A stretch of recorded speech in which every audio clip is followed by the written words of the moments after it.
Any doubts?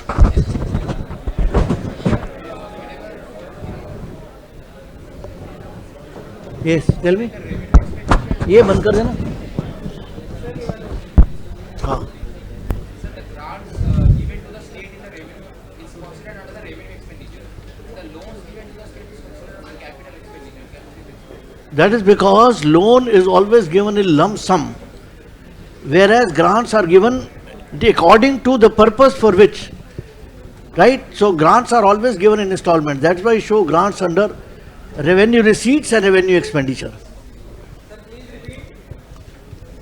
I said grants are never given at one go. You know, they are always given depending upon for what purpose grants are required. It's like loan is always given a lump sum for you. Well, why will states take loan? Obviously for by and large for capital expenditure. Today's newspaper says that expenditure of states on subsidies is much higher. CapEx has gone down, capital expenditure. Revenue expenditure has gone up because subsidy is a revenue expenditure. I gave you items, you know, law and order, defense, interest payments, subsidies and so on. So all the deficits are clear. Building hospital is capital expenditure, but running hospital is a revenue expenditure. Exactly. Obviously. When you talk of capital expenditure and you say there are three major items: loans to states, union territories, repayment of past loans, and infrastructure. Infrastructure is both physical infrastructure and social infrastructure. Social infrastructure includes construction of hospitals, nursing homes, educational institutions. Physical infrastructure means roads, bridges, ports, highways, so on. Any other question? बताइए, please. In services, how do we claim ITC? Because in manufacturing input is there. You claim ITC only GST paid on services. If I give you example that you are a manufacturer, you transport raw material into your factory. The transporter charges you 5 lakhs. Over that, he charges you 18% GST. So you are claiming GST. How can you claim expenditure on raw material? You understand? Because you have said GST, when I gave you supply chain table, I said GST on output, then ITC, input tax, credit. Sir, spectrum is basically like. Yeah. Earlier they used to include spectrum under capital receipts. In the last 3 years they have started including under revenue receipts, because you would have noticed one thing, even spectrum payment is given as per the, it's not given as lump sum. Don't worry, the breakup is absolutely fine. I told you the question also came, distinguish between revenue expenditure and capital expenditure, and what is their composition. Yes.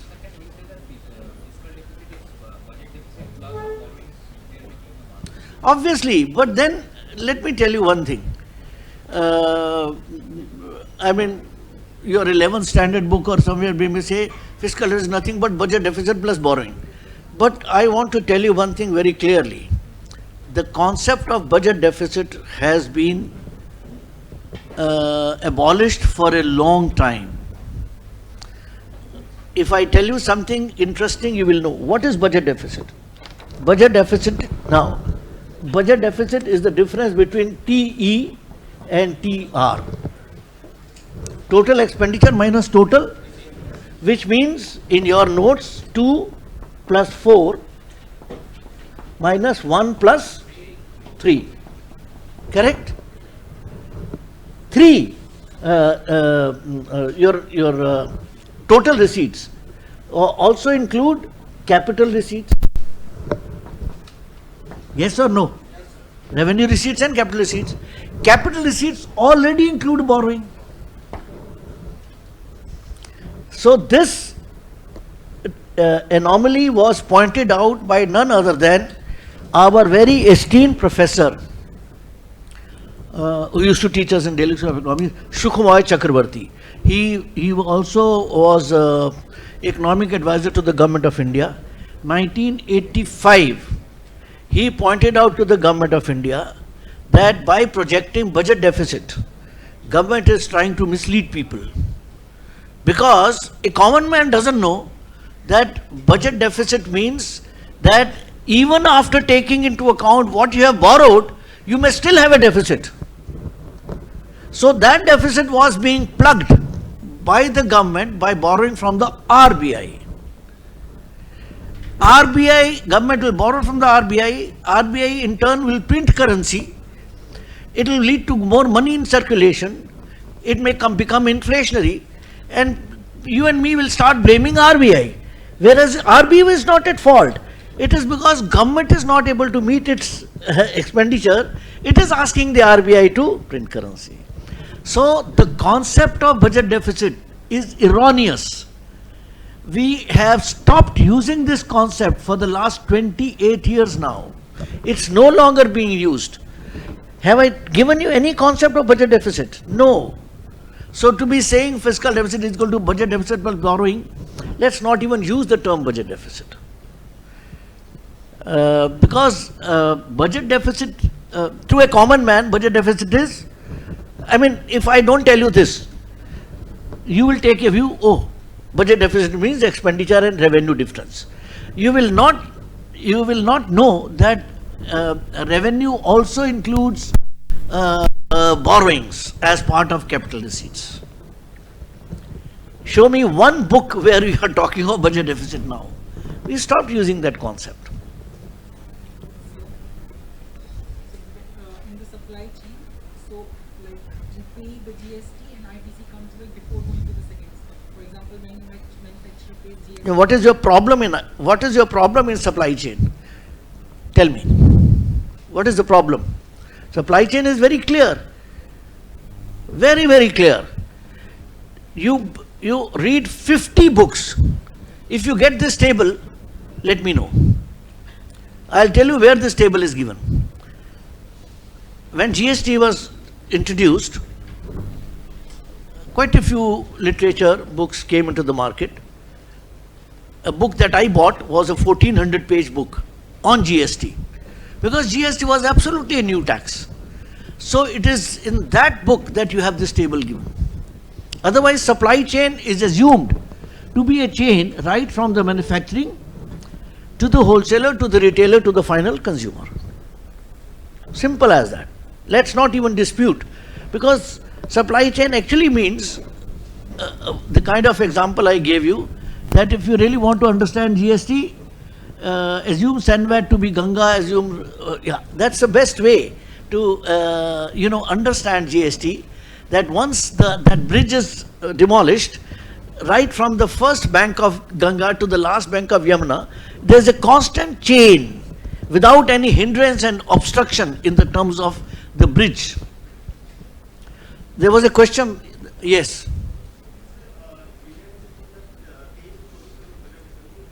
Sorry? हाँ.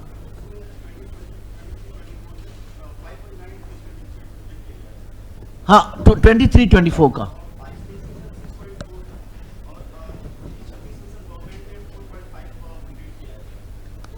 क्या किया?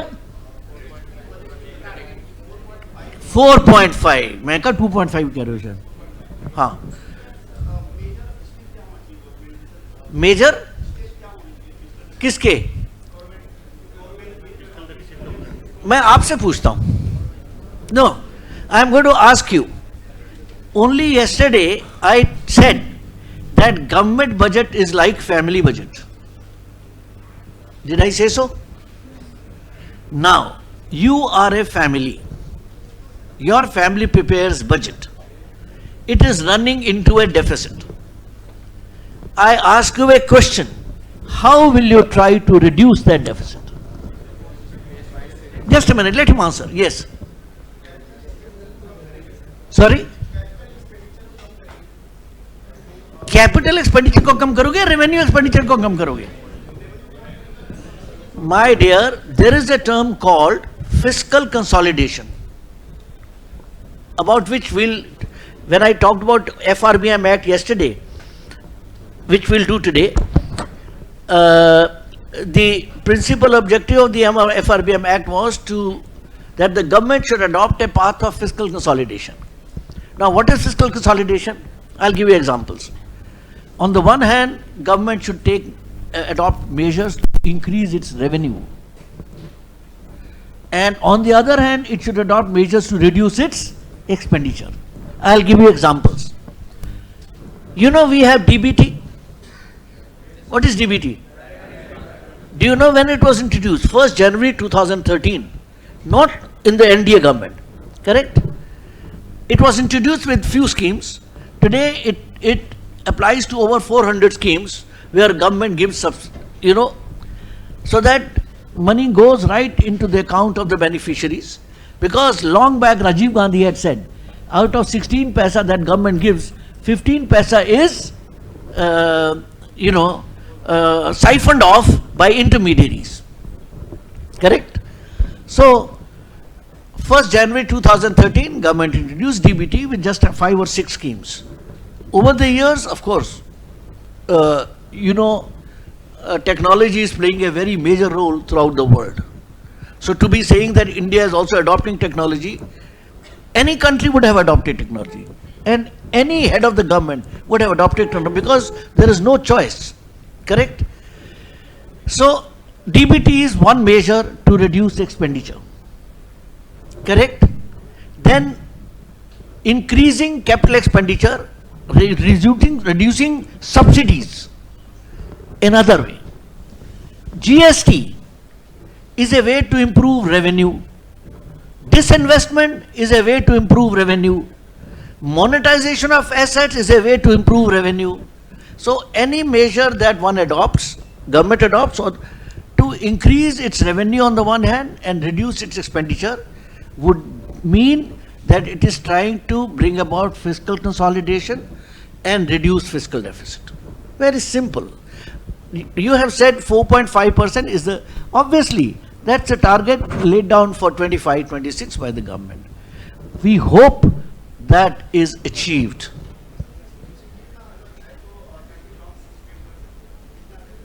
Okay. What? कितना होना चाहिए?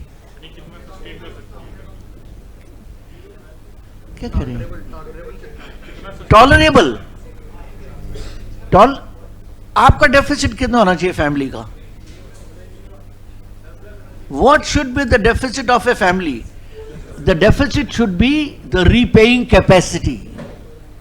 आप loan लेते हो. You take loan for house. Can you take 10 crores loan? Till you live, you will not be able to repay. You means anybody, not you. You may be very rich, I don't know. Right? What I am saying is, when you set down, when you fix a target for fiscal deficit, the target is based upon most of it we are going to use for productive purposes. Right? B, this is the target which we can safely comply with in terms of our repayment obligations. Right? When you take up FRBM Act and when you take up the review of the FRBM Act carried out by N.K. Singh Committee, which gave its report in early 2017, January 2, right? You will know what that committee was saying, what should be the fiscal deficit target. Do you understand? So you will understand A, that it should be manageable. B, as far as possible, most of the borrowing should be used for productive purposes. The moment I said yesterday that family budget is almost like government budget, you have to understand and use your common sense that any family takes loan. To what extent it takes loan, it calculates that this loan is just manageable for us in terms of repayment. That exactly, but the only difference is that when government adopts a certain target, it keeps in mind that as far as possible we'll use borrowings for productive purposes and less of it for revenue expenditure. But you'll agree that revenue expenditure, because I ask you a very simple question, a major reason for the government having high revenue deficit is actually the non-developmental expenditure. Because most of the non-developmental expenditure is not only, it's compulsive in nature. It's compulsive not only from the point of view of country's defense and security, law and order defense, but also for meeting social obligations of the government, subsidies, welfare programs. Do you understand? Grants. So, for all purposes, when I said today's newspaper says subsidies bill of the government has really skyrocketed. So obviously, major reason for for high revenue deficit is the non-developmental expenditure, which government finds very difficult to cut down. I ask you a question. If reduces expenditure on law and order and defense, you and I will start criticizing the moment China attacks you. Yes or no? So I think I have answered practically every question. So I think it's time we move on, right? And take up what is called the last deficit. That is primary deficit. Okay, let me ask you a question. While we explain primary deficit, let me ask you a small question. The question is high deficit bad or low deficit bad? High deficit. Correct? All of you agree? But here you will see high deficit is not bad. First write what is primary deficit. Then I'll explain to you with the help of data.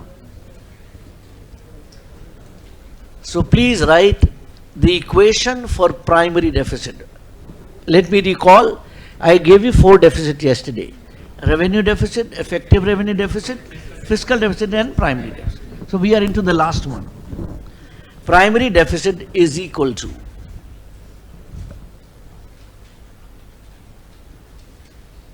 fiscal deficit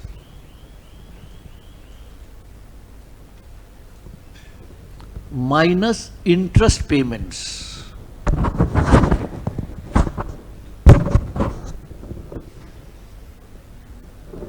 correct? Start writing now. A low primary deficit, a low primary deficit is not a healthy sign. Is not a healthy sign, as it shows that most of the borrowings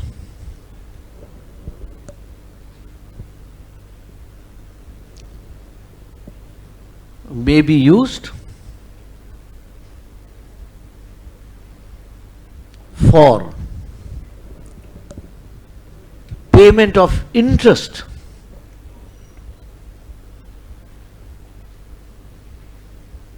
on loans taken in the past.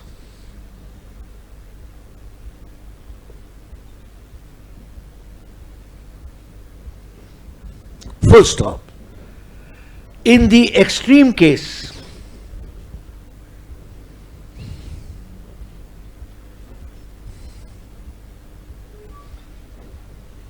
if primary deficit is 0,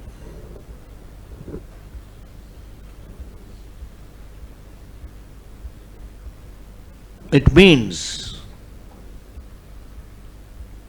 that the entire borrowings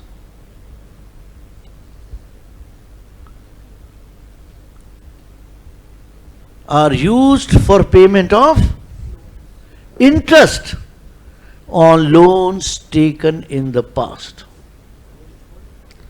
Entire borrowings are used for payment of interest on loans taken in the past.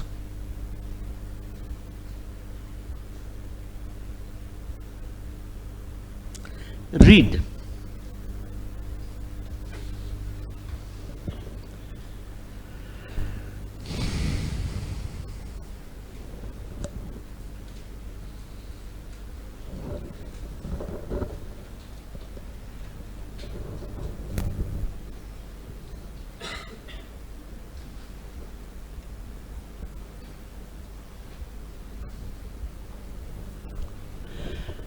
If you have not understood, I will explain this with the help of figures.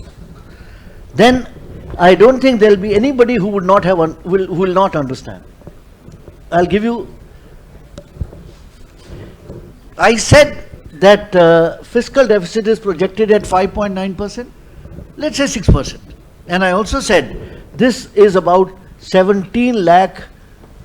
I'm just saying this is about a little over 17 lakh crores. So I'm saying it is 17 lakh, let it be 17 lakh crores. This is FD. Minus, because you said primary deficit is FD minus. Now, situation 1, interest payments 12 lakh crores. Situation 2, this is FD now. And this is interest payments. Situation 2, 17 lakh crores minus 8 lakh crores interest payments. Which is better? Which is better? This one. This is dangerous because, which means practically just 5 lakhs is left, 5 lakh crores is left, rest is going towards. Then I have dictated, in an extreme case, if primary deficit is 0, it means 17 lakh crores of fiscal deficit, 17 lakh crores of interest payments. Any doubts? And my dear, you're forgetting, yesterday only I told you that second highest outgo out of every rupee that the government has spent in the budget 23-24, same position was in 22-23, has gone towards interest payments. Is that clear? So, a low primary deficit is not a healthy sign, because it shows that a large chunk of the borrowings, because what is fiscal deficit? Nothing but borrowings, has been used for payment of interest on loans taken in the past. And then, to make sure that you have understood, I said in an extreme case, if it is 0, that means and I have shown it with the help of figures. So this brings us to a, because you would not have understood the FRBM Act unless you would have first understood deficits, because the Act directly pertains to deficits. Is that clear? So we'll do FRBM Act, but before that, we left out a very small thing in the context of direct taxes, and that small thing was for us to explain what is Laffer curve. Laffer, L-A-F-F-E-R. Don't write Rofer curve. All right. I'm going to explain. Now, this is in the context of taxation. So, you can, in your notes, you can go back to taxation and just somewhere put it there. Laffer curve, L-A-F-F-E-R. Laffer curve. Have I made myself clear? That this pertains to taxation. Laffer, yeah. Obviously direct taxes, because indirect taxes, right? Yes. Laffer curve, L-A-F-F-E-R. Shall I write it?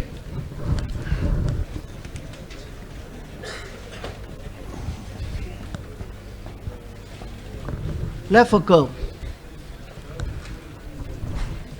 All right. So just write the explanation for this curve. The explanation for this curve. The explanation for this curve was given by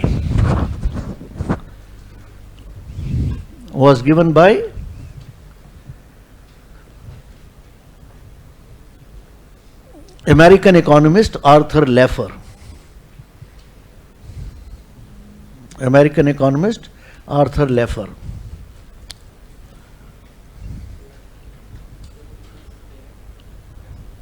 American economist Arthur Laffer. Shall I spell out Arthur also? Full stop. Next sentence is important because you should know, sometimes we are asking that question in multiple choice also, that the curve explains correlation between what? So please write. This curve explains correlation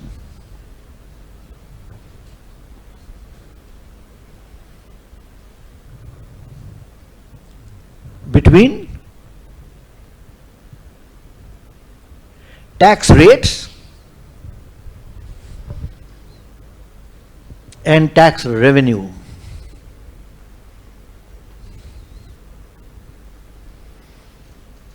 It explains correlation between tax rates and tax revenue, and states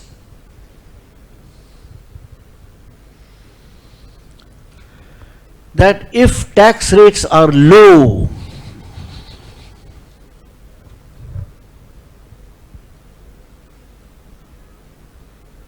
comma, raising these rates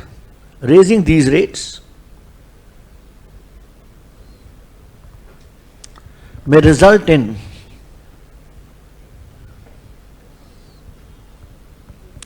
increase in tax revenues. Raising these rates may result in increase in tax revenues. Full stop. However,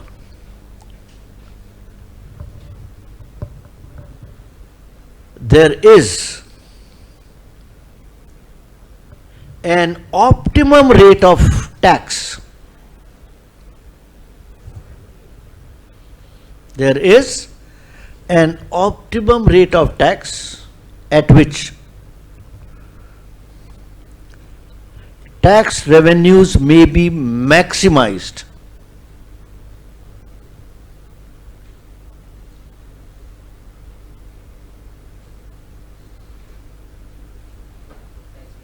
May be maximized. Full stop. If tax rate is raised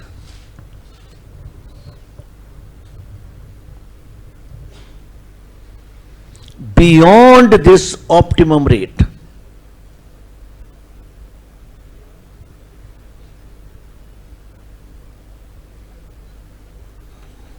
comma, it may result in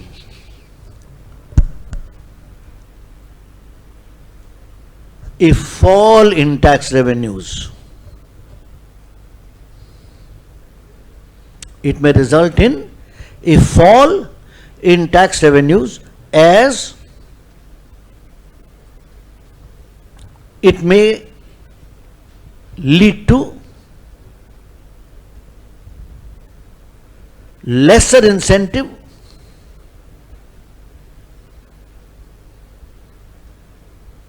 to earn more, as well as lesser compliance and greater evasion.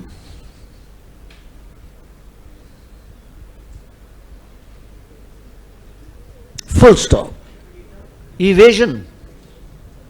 Full stop. The curve is in the shape of,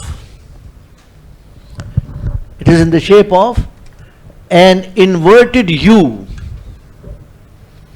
as shown below. On x-axis you are showing tax rate. On y-axis you are showing tax revenue.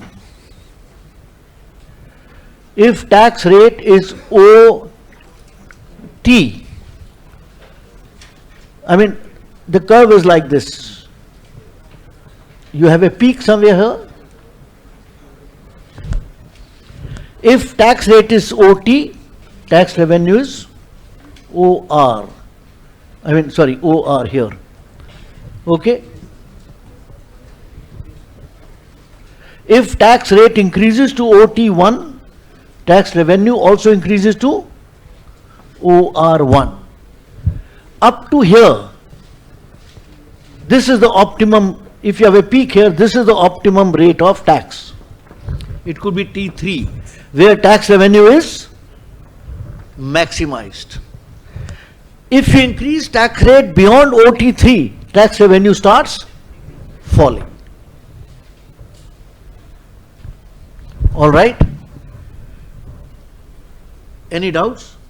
Very simple curve. Yes.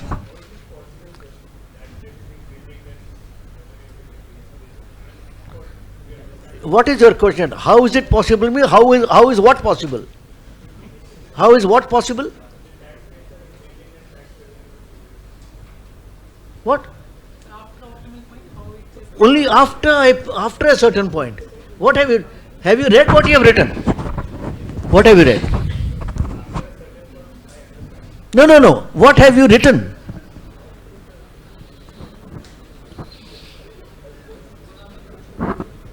Let him read out.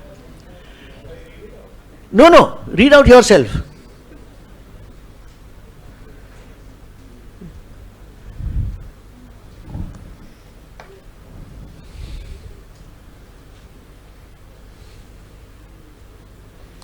What you have written, my dear, is very simple. That if tax rate is increased beyond the optimum rate, it may result in lesser incentive to earn more, as well as lesser compliance. Compliance means greater evasion. Are you convinced?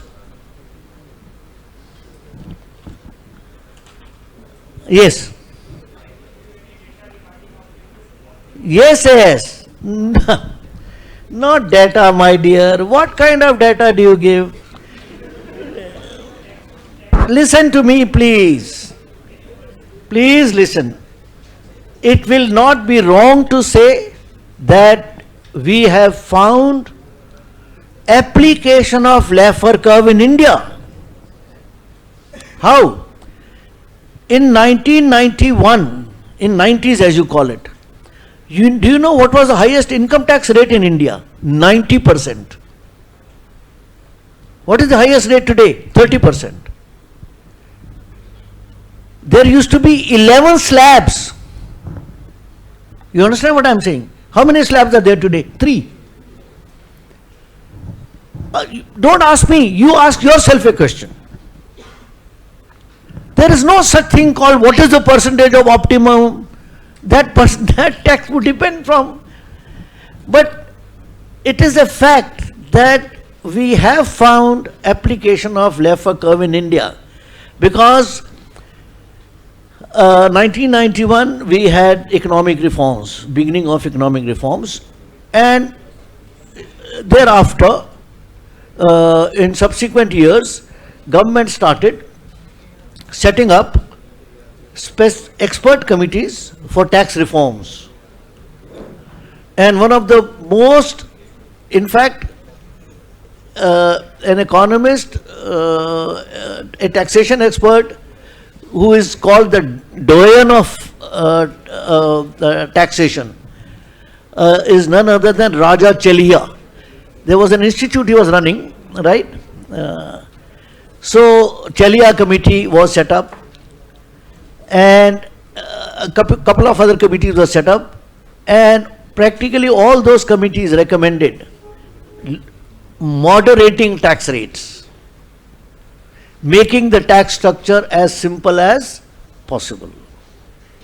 So please don't ask these questions, what is the percentage of optimum? Try and understand the, you should have conceptual clarity. That guy is quiet now. Are you convinced? Yes, thank you very much. That's why government, if want to ban certain thing, it will improve taxes on that commodity. Like, अगर पाकिस्तान से trade बंद करना था तो 20% tariff लगा. आप क्यों इतना क्यों अपने आप को कंफ्यूज कर रहे हो? Confined to this Laffer curve, that's a different thing. Pakistan, China, हमने उससे क्या करना है? वो तो that has political implications also. Economics is determined by politics, a large chunk. Let me tell you very honestly. That is why Adam Smith, father of economics, his book was Political Economy, Wealth of Nations. Enjoy. All right? Okay. So I thought we had missed out this, so you should incorporate it in your tax portion. Okay? Now, of course, logically, we have to start the FRBM Act, Fiscal Responsibility and Budget Management Act.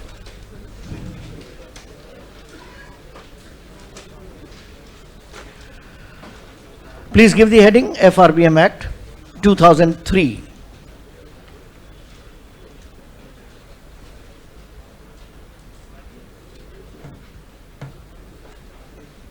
Shall we start?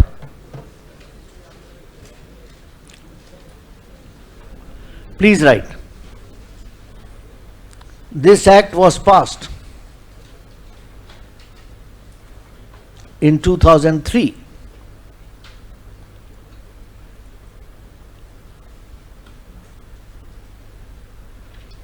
And its principal objective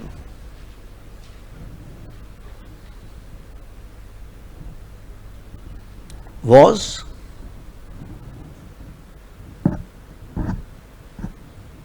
that the government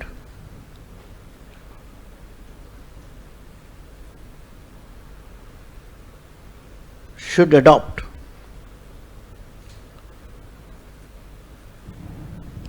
a path of fiscal consolidation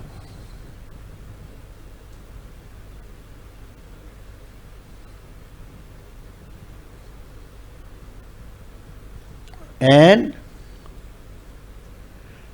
it should be responsible,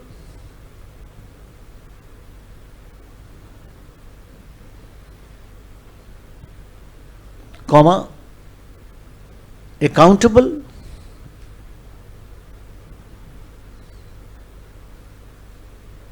and transparent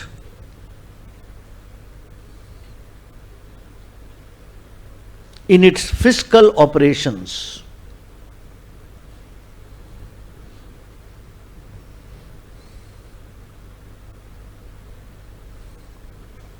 Full stop.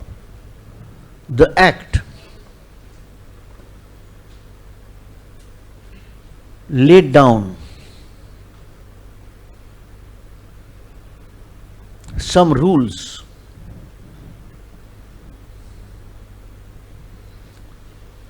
to be followed by the government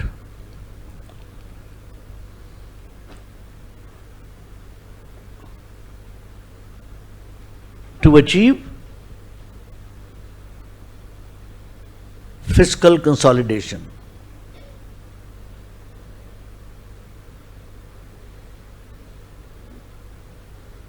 Full stop. Two of the most important rules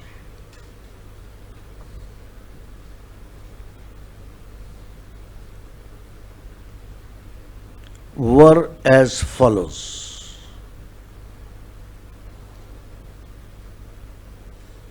Number one,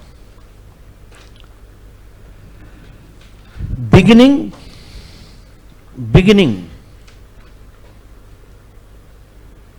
the year 2004-5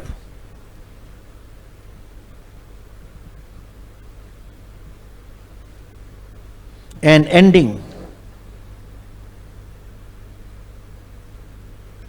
2008-9, comma, the government should reduce its revenue deficit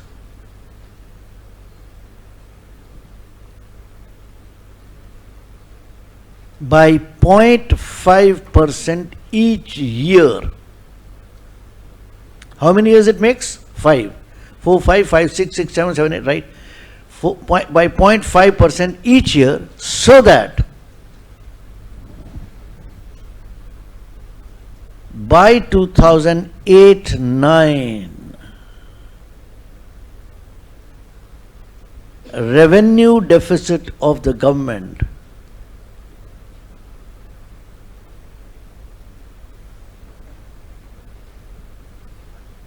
falls to,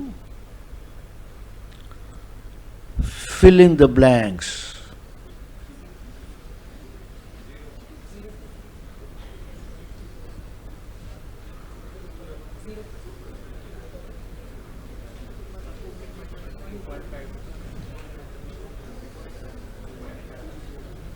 Any guesses?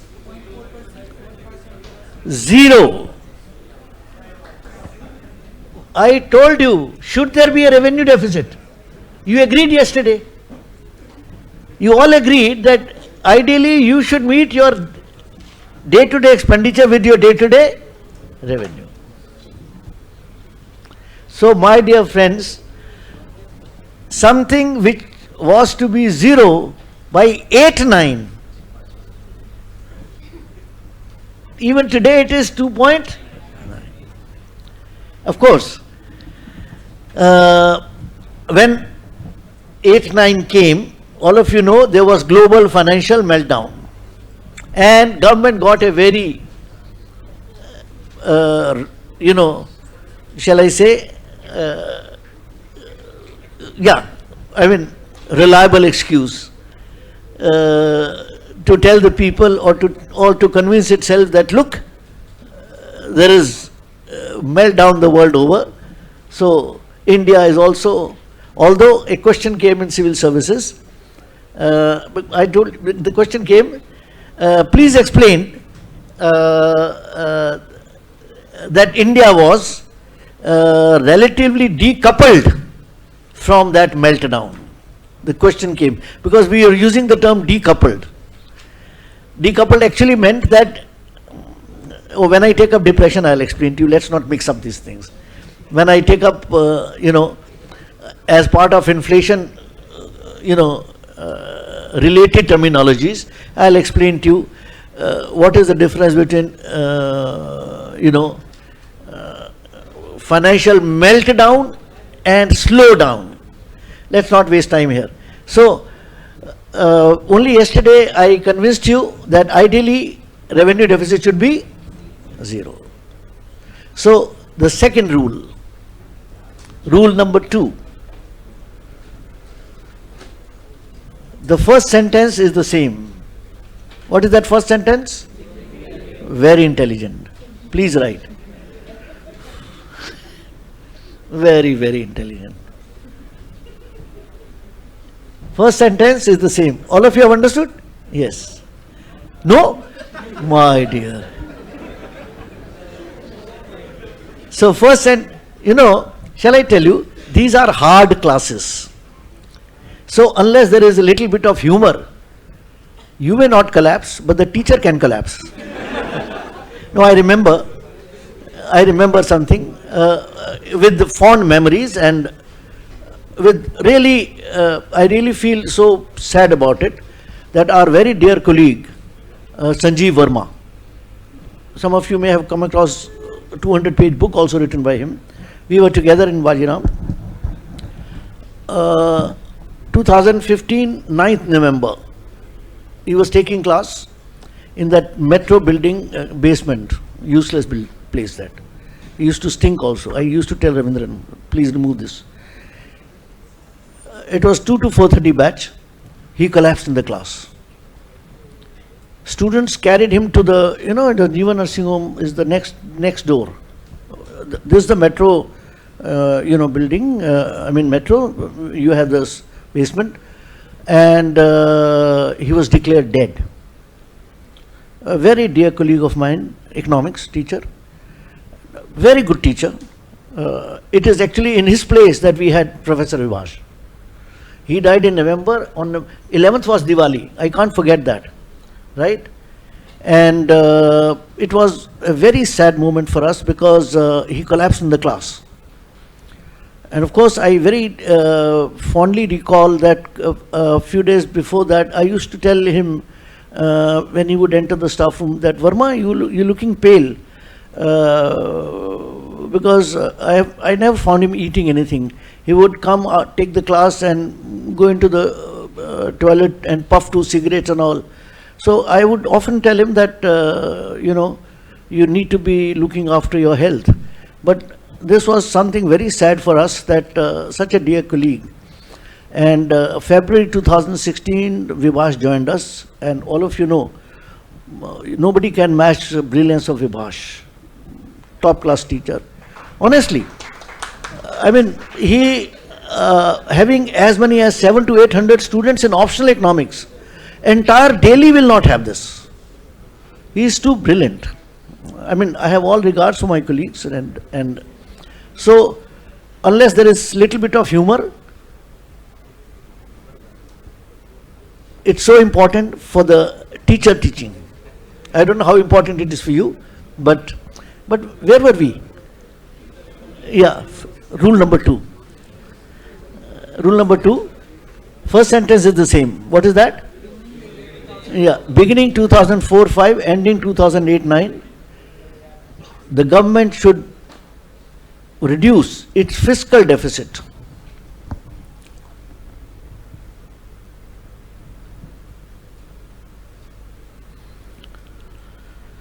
by 0.3% each year.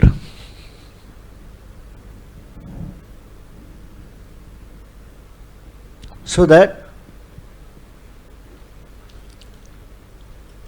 by 2008-9, fiscal deficit is not more than, any guesses? 3% of the GDP. 3% of the GDP.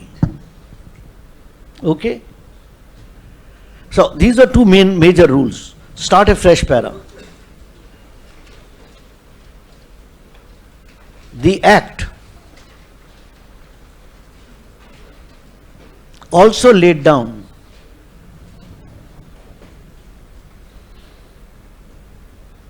that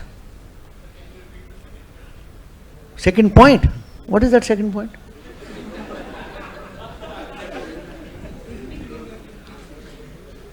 Rule 2.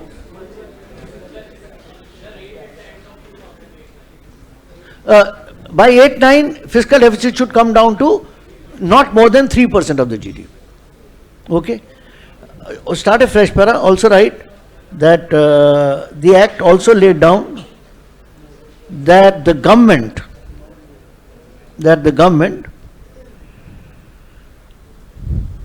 should cease to borrow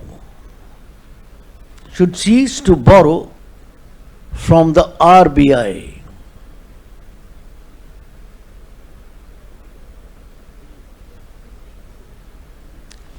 Full stop. It also laid down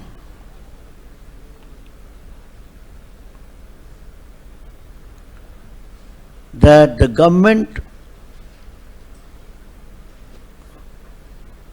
should be transparent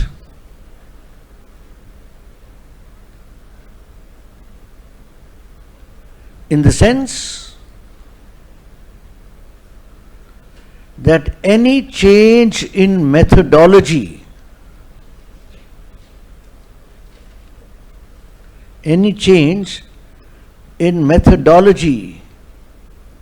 to compile deficits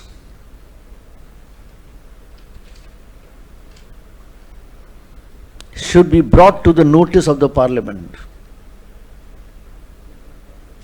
Should be brought to the notice of the Parliament.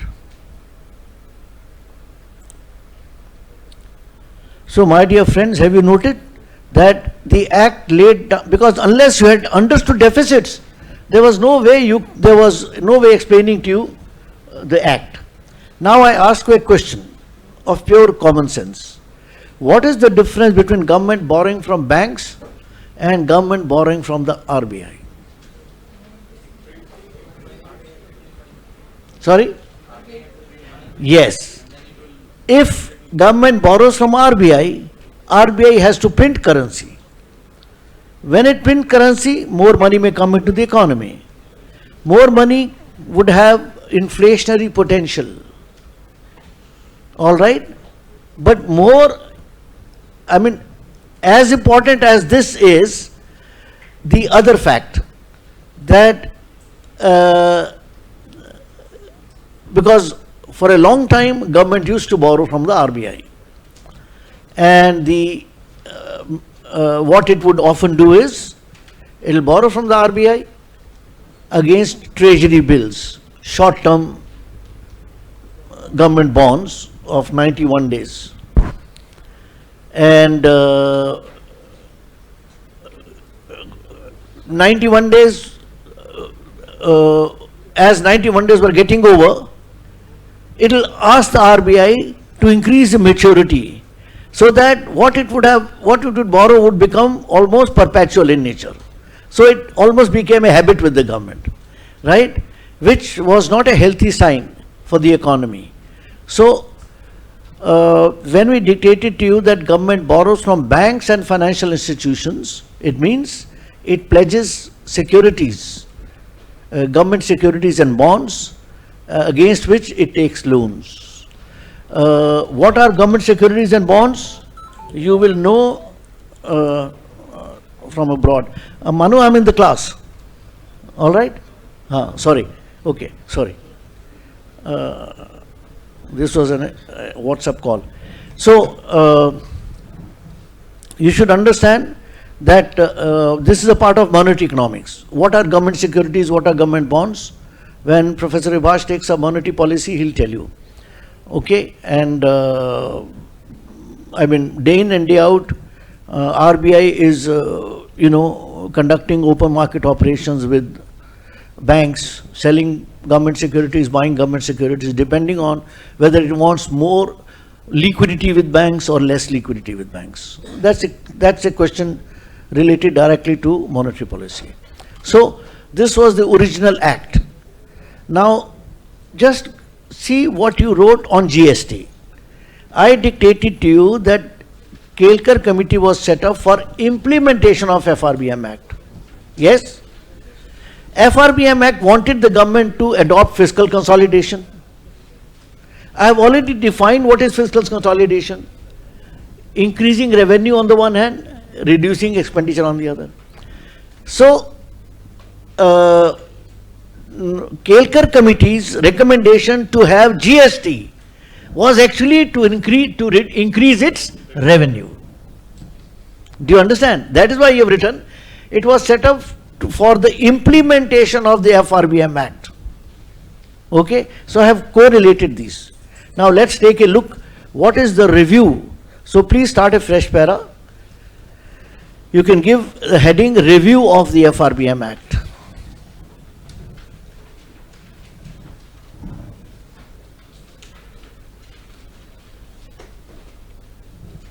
And please write as follows. A comprehensive review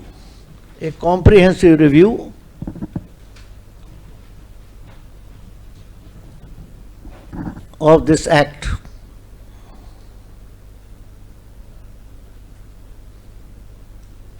was carried out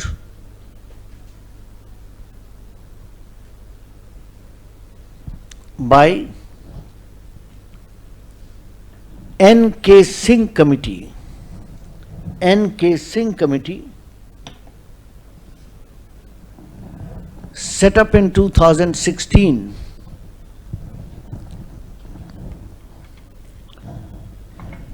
which gave its report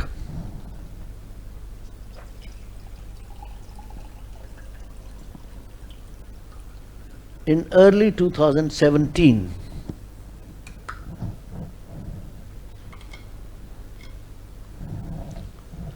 Full stop. Major recommendations of this committee.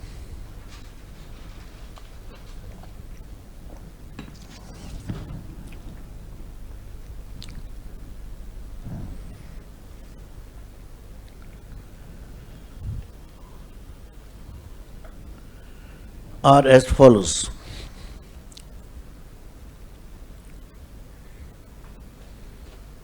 Number one, government should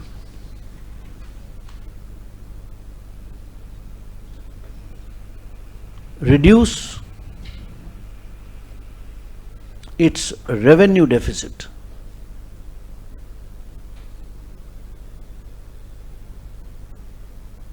from 2.1% of the GDP in 2016-17 by 0.25%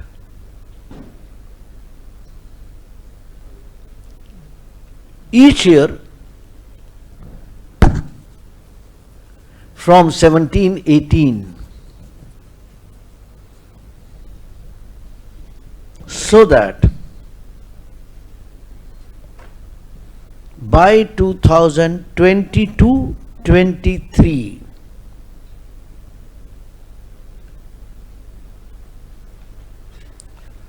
revenue deficit of the government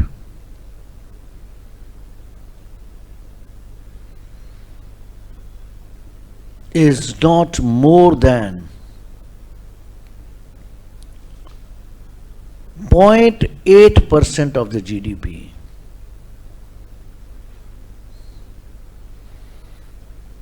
So I think committee was really rational. It realized that it could never be zero. Okay? Second recommendation. Government should bring down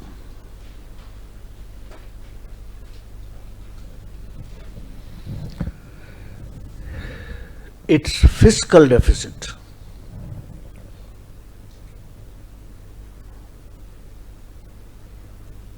to 3% in 17-18 and it should remain 3%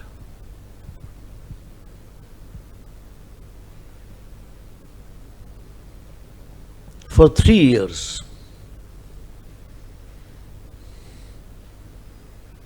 up to 1920. That is 17-18, 18-19, 19-20. Up to 1920, full stop. Thereafter,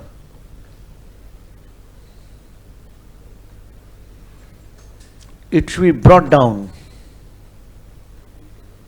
It should be brought down by 0.2% each year.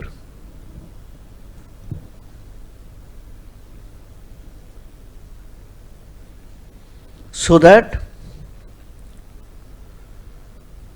by 22-23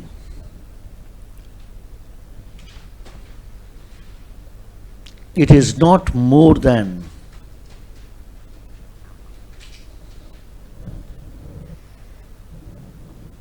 2.5% of the GDP.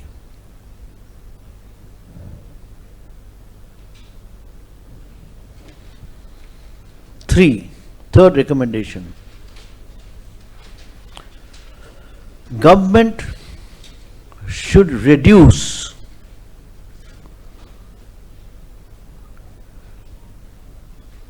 its total outstanding debt. Government should reduce its total outstanding debt, DBT, debt, आप date समझ रहे थे, date.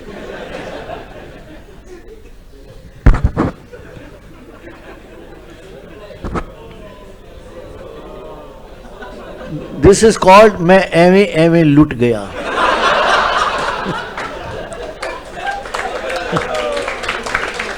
I mean, what do you do with such things? I am talking of debt, he is talking of khajur, date. So please write. Please write. What have you written? No, he will tell us. Outstanding debt. From 70% of the GDP. 70% of the GDP. In 2016-17, start a bracket. 49% of the center,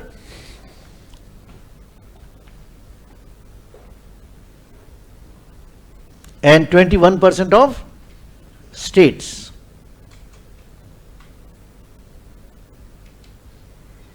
Close the bracket.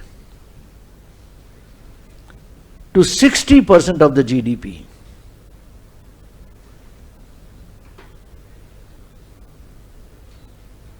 By 22-23, start a bracket. 40% of the center and 20% of states.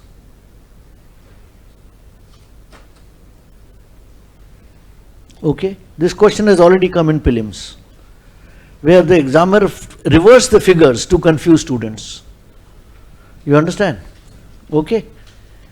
So this was recommendation number 3. Recommendation number 4.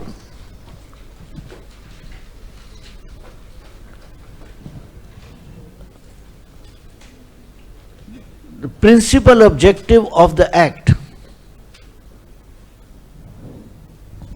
Principal objective of the Act. Principal objective of the Act should be to reduce outstanding debt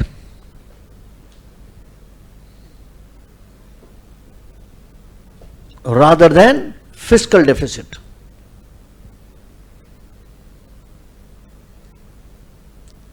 Because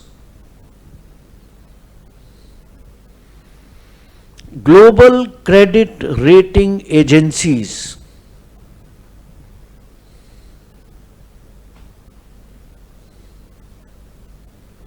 adopt total debt as the principal criteria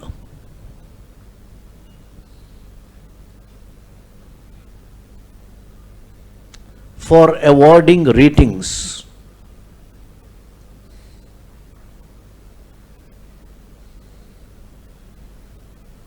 Full stop. However, the committee recommended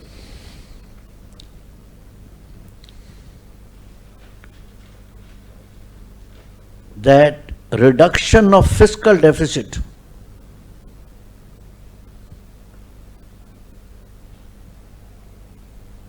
should continue to be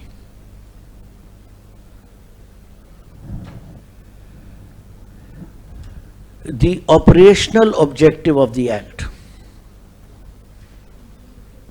Operational objective of the Act.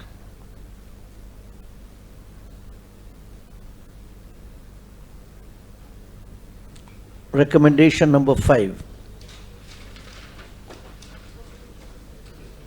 There should be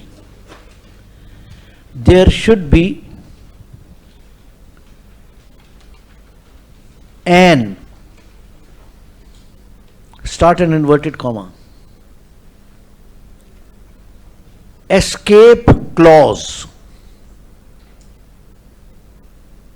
Escape clause, close inverted comma, which should be incorporated in the act. I'll repeat. There should be an escape clause which should be incorporated in the act. Full stop. This clause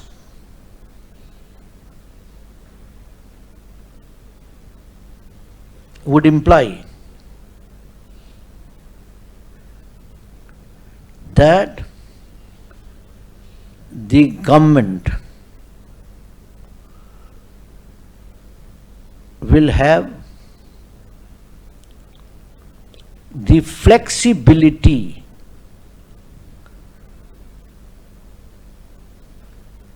to escape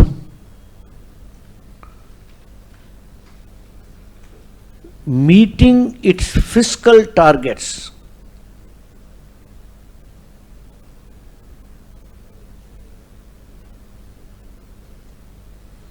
in the event of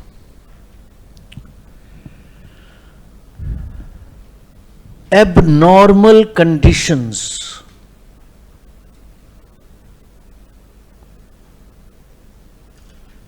prevailing in the economy,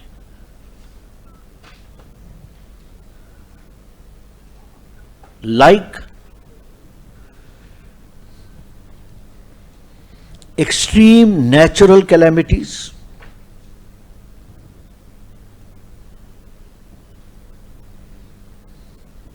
comma, threat of war, threat of war, comma, epidemics, and such other abnormal conditions.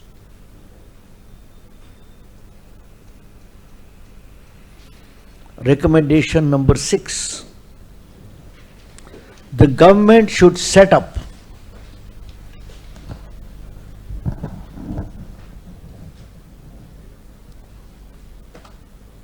an autonomous body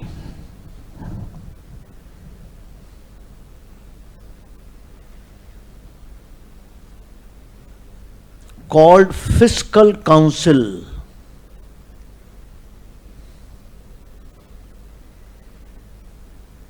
which would be responsible for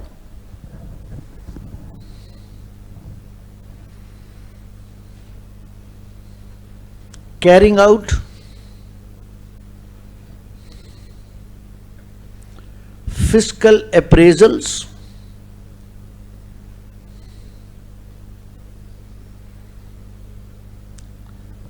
laying down multi-year fiscal targets,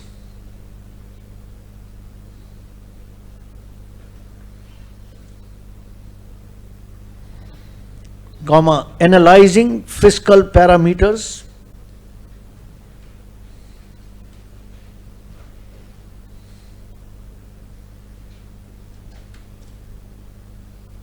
and making recommendations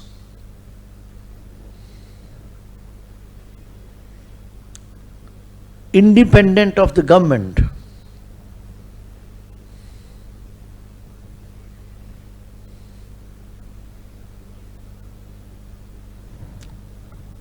about the fiscal health of the economy.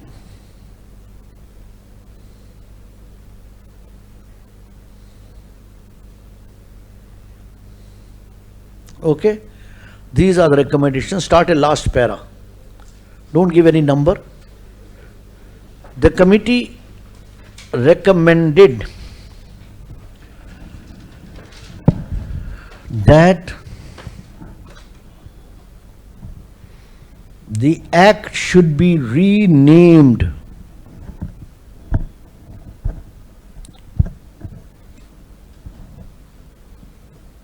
start an inverted comma Debt Management debt management, and fiscal responsibility,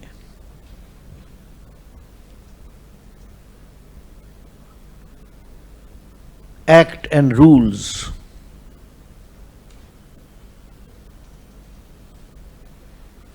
Close the inverted comma. The committee also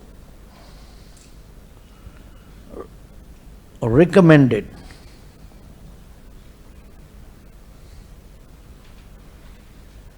that as far as possible,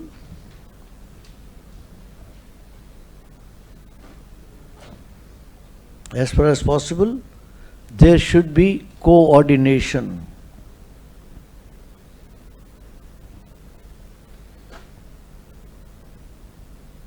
between fiscal policy and monetary policy.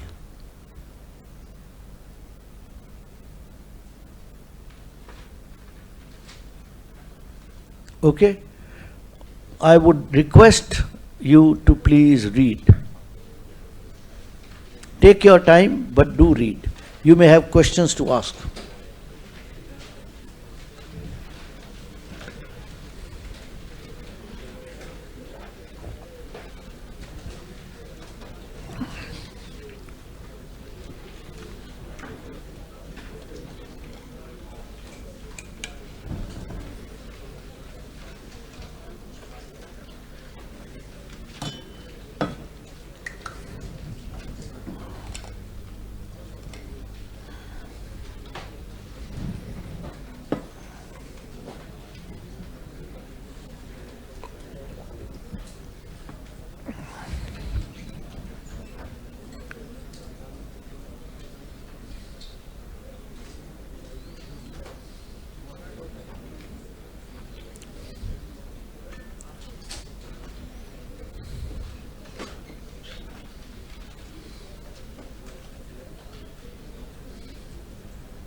Let them read. You can ask questions one by one.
Have you all read or just reading? Please read, yes. I'll answer your questions, don't worry.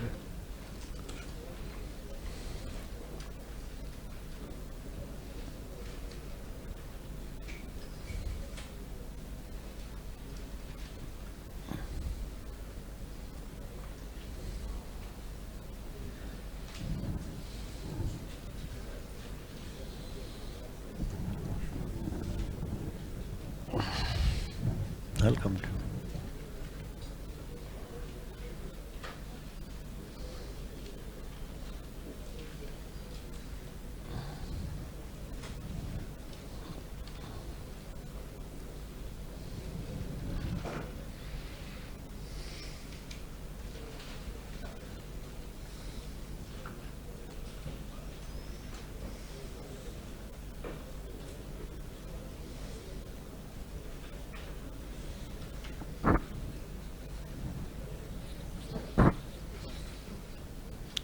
The moment I ask students to read, journey to the washroom begins.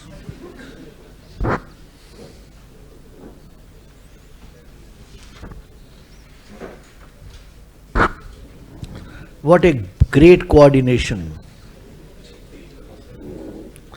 Okay. Presumably, quite a bit of it you would have read. Any questions? Yes. Sir, outstanding debt means external debt includes external debt or internal debt both. Sir, the debt from the Indian market or debt from the global market. But what is the difference between debt and fiscal deficit? Debt is a borrowing and fiscal debt Is also borrowing? Maybe. Debt is cumulative. At the end, debt is wealth. What is the difference between wealth and income? Income is a flow. If somebody asks you, what is your wealth? You'll say, this is my house, I have so much of gold, I have so many of shares, and so on. Whereas income is a flow. So fiscal deficit is a flow. Outstanding debt is at the end of a certain year, how much does government owe in totality? Yes. So, obviously, so that is total debt, 70% outstanding. Second question, sir. In the FRBM Act, government will borrow from the RBI where by wage and means. RBI, nowhere. Where is written? That was the first Act, 2003 Act, where it said that government should cease to borrow from the RBI. So it no longer borrows from the RBI. It doesn't borrow from the RBI. I made it very clear. Ways and means advances are, again you are asking question which actually Professor Vibhash's regime. I don't want to, encroach upon what he would automatically tell you, because till 1997 government was borrowing. Thereafter we started a regime called ways and means advances. What was ways and means advances? Government will borrow from the RBI. For the first 6 months, during the year, it will borrow twice. For the first 6 months, if it borrows X amount, right? Unless it repays at least 75% of what it has borrowed in the first 6 months, RBI can refuse to lend to the government for the next 6 months. So that was a borrowing which was to be repaid also. But just now, 10 minutes back, I said that when government used to borrow against treasury bills of 91 days, come 91 days, it will not repay, it will ask the government, ask the RBI to continue the loan, so the loan will become in perpetuity. Ways and means advances disciplined the government. Because initially it started as 6 months, then it was reduced to 3 months. This is something about which obviously Professor Vibhash will have to tell you in the context of overall monetary policy. Because the moment you talk about government securities, treasury bills and so on, this automatically comes as a reference. My dear, don't forget that For more than 23 years, I was teaching the entire economics. So I have myself given up a large number of topics in favor of my colleagues because I want to relax.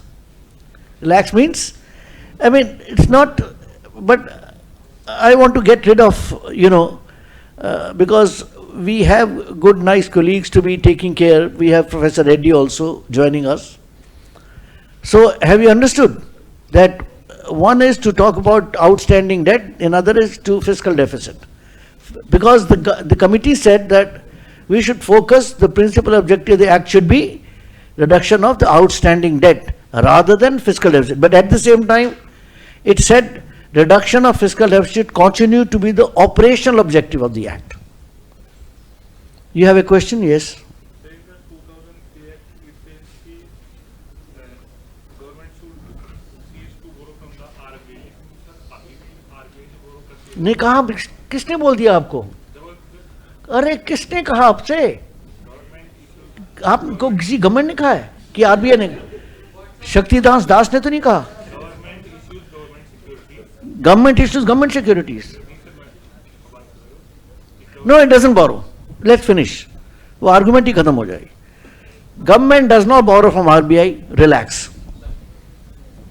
What kind of proof do I give you? My word is my proof. Enjoy. Yes. Obviously, because N.K. Singh, perhaps let me tell you about this man. There is hardly, I mean, he has been favorite with every government. He was economic advisor to Nitish government, Bihar. He has a huge, if you download Google and see N.K. Singh, the kind of positions this man has held, he is about 82 now, right? I mean, out of this world. So, he said that outstanding debt, because global credit rating agencies adopt reduction of outstanding debt as the principal criteria, rather than reduction of fiscal deficit. So, he said that the act should focus on reduction of outstanding debt, but at the same time he said that you should not overlook reduction of fiscal deficit, which is equally important. But because the original act was Fiscal Responsibility and Budget Management Act, whereas he says debt management and fiscal responsibility. Yes.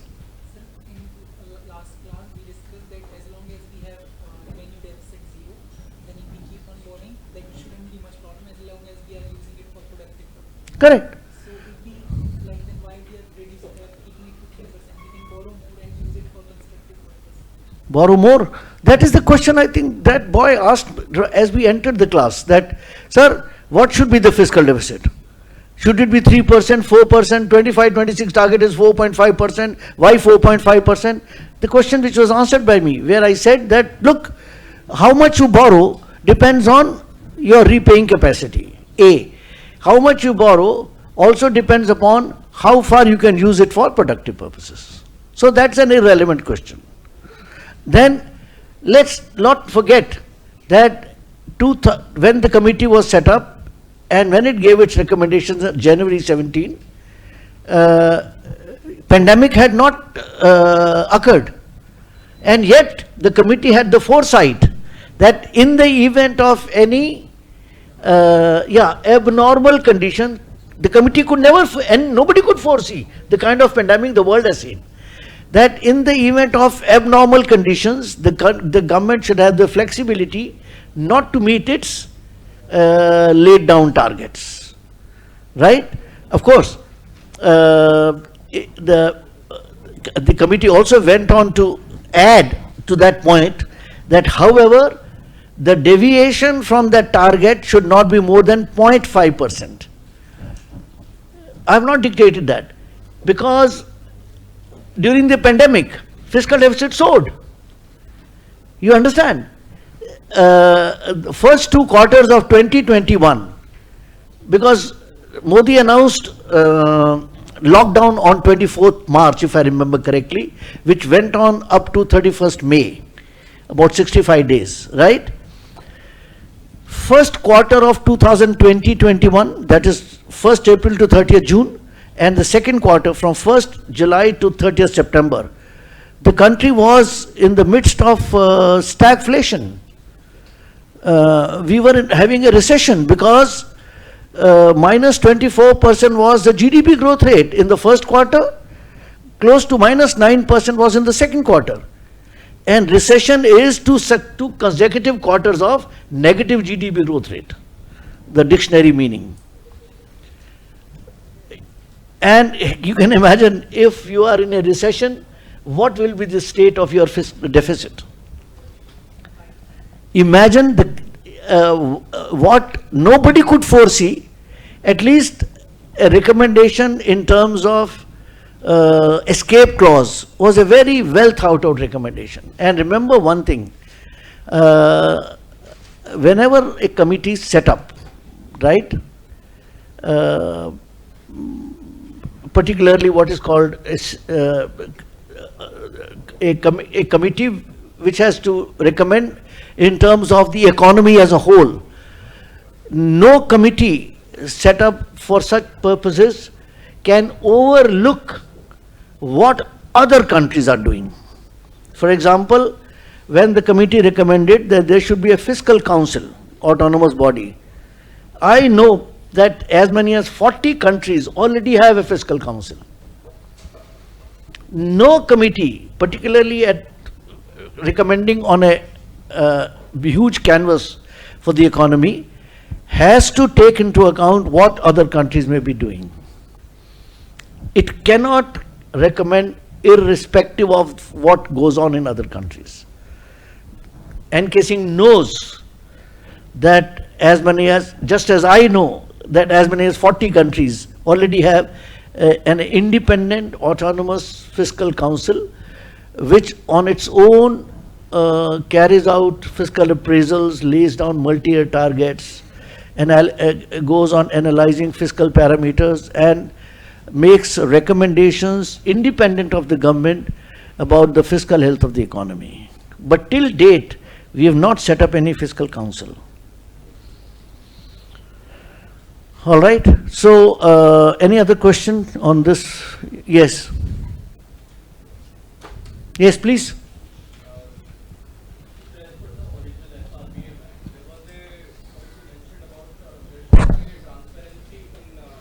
That's exactly what I have said. I dictated that sentence. I said that, you know, it's like saying, you remember about 3 years back, government came out with GDP data, which was criticized, value added or something, correct? I ask you a question. We always say, statistics are damn lies. Yes or no? You can always fudge figures. Yes or no? So, let's say the government adopts a certain methodology deliberately to show a low deficit. Correct? If it does so, it must bring it to the notice of the parliament. Because what is accountability and transparency? That parliament should know. Yes or no? If one talks of what is going on the borders of India-China, let's say, and opposition parties keep asking the government, tell us the truth, tell us the truth. This is transparency, right? And somewhere you feel truth is not being told. I'm just giving you a very stray example. So what you have written is that the principal objective of the act was that the government should adopt a path of fiscal consolidation. B, as far as possible, it should be responsible, transparent, and accountable for its fiscal operations. I have already justified that by way of that sentence.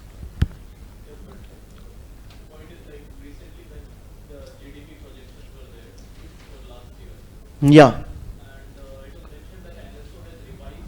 Yes. My dear, shall I tell you something? Why revised? You won't believe. There is a thing called consumer expenditure survey, which is conducted every 5 years. Last survey it was conducted in 11-12. There was another survey conducted in 17-18. That survey showed that poverty had gone up in India. Its recommendations and findings were dumped. Nobody knows about that.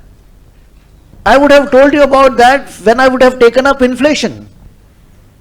Because consumer price index in India is prepared on the basis of consumer expenditure surveys data. So the data is being extrapolated, 11-12 data. 17-18 there was a survey, but it revealed that poverty in India had gone up, which was a blot on the government. Its findings were dumped. Governments can do anything. Let me tell you, let's not even discuss that. I can tell you hundreds of things. Let's not discuss. Try and confine yourself to what you have written in terms of recommendations. These are recommendations of an expert committee. Whether government has really adopted what that committee said, for that matter, whether it has renamed the act, right? Has it set up the fiscal council, or has it incorporated any clause, right? Although government accepted all the recommendations of the committee, that's fine. And there also you have written, economic survey tells us that the target for fiscal deficit is 4.5% of the GDP. Who knows what happens in the next 2-3 years?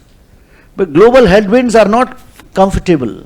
You are having Germany for the first time is in the recession, the strongest economy in Europe. So it's very difficult. Go confine yourself to recommendations. I just now told you that a couple of questions have already been asked on the review of this act. All right? Anything else? So, at least one thing we should be clear about, that if you are asked a question, what do you understand by fiscal consolidation? You should be able to answer that, give examples of some of the measures which would have adopted to improve our revenue profile, and as well as measures which would be adopted to, rationalize and reduce expenditure. For example, somewhere you would say that a large number of centrally sponsored schemes have been, drastically pruned, because in the centrally sponsored scheme predominantly it's the central government which was paying. Quite a large chunk of that has now been shifted to states. Do you understand? Because states are equal partners in growth. So it's another measure to reduce expenditure. So, you have to be, it's not that one topic tells you. You have to have a broad base to understand. For example, when you say that government wants to reduce expenditure, correct? It has to bring down its expenditure. I ask you a question that basically when you talk about specific areas in terms of the revenue expenditure, correct? Then one thing which stands out is what the government would have done in terms of infrastructural development. Because I told you that capital expenditure has a multiplier effect. Revenue expenditure has no impact at whatsoever. It only helps in carrying out day-to-day development of the economy. So, in principle, you should basically understand the objective of the act, which is consolidation, and at the same time, you should have ready measures adopted by the government, on the one hand to improve revenue, and the other hand to rationalize and reducing. Rationalization means that you are justifying every penny spent. You understand? And once we take up government expenditure, I'll tell you what kind of technique we have adopted in India since 2005-6. Chidambaran adopted that. Output budgeting, outcome budgeting, which is also a measure somewhere to keep track of the expenditure incurred by every ministry and department. All right? So, we are now into the third, last segment of fiscal policy, that is government expenditure. First thing first, which we have already explained, you must be very clear about, the distinction between, as I said, capital expenditure, which you call capex, and revenue expenditure. This actually is, when I say it has multiplier effect, I need not even detail. You are building assets, roads, bridges, ports, highways, you are generating jobs. When you generate jobs, you are generating incomes. When you are generating incomes, you are improving demand. When you are improving demand, you are increasing investment, GDP growth rate. At the same time, good infrastructure helps reduce costs and delays. Yes or no? When you travel abroad and see them, why is it that Gadkari says that in the next 2 years, our roads will be like in the US? Why? He knows that building connectivity is actually inclusive growth. 2007 economic survey had devoted 25 pages, first chapter, what is inclusive growth. Most of us think inclusive growth is financial inclusion. No. A villager sitting by the side of a road doesn't know what lies ahead of him unless he has the connectivity, exposure. Because capital expenditure is the heart of improving your incomes, generating demand, creation of assets which even help posterity, future generations, increasing productivity, reducing delays, reducing costs. This is all multiplier impact of capital expenditure. That is why 22-23 budget, there was a 40% jump announced in the capital expenditure. 23-24 budget, from 7.445 lakh crores, it has jumped up to 10 lakh crores. Right? Again, close to about 33% increase. Why the focus? The focus is mainly because capital expenditure helps a large chunk of activities in the economy. So this basic distinction must be clear with you. That is one part of our understanding government expenditure. If you want, I can dictate a small paragraph. Would you like me to? So please write. So give the heading government expenditure.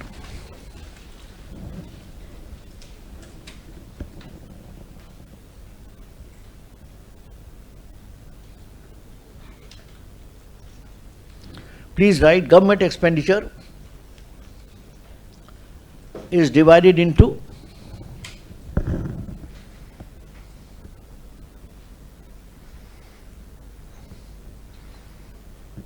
revenue expenditure and capital expenditure.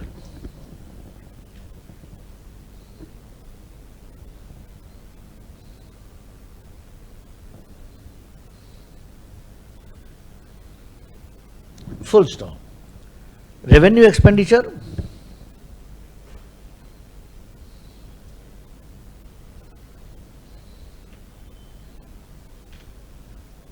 is day-to-day expenditure.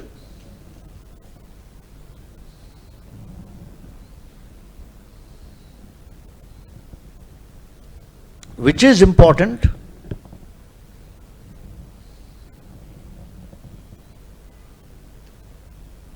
to manage and run the economy,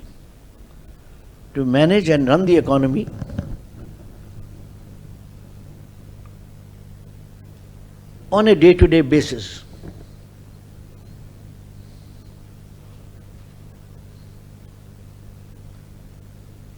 Full stop.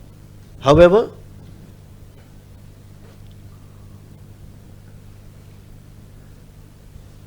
the focus should be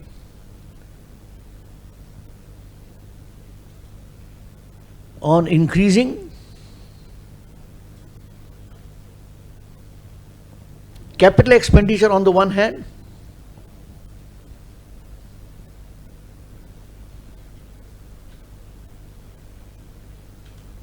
and reducing revenue expenditure on the other.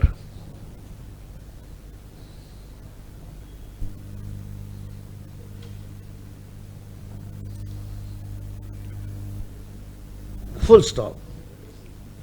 Reducing revenue expenditure on the other. Full stop. Capital expenditure.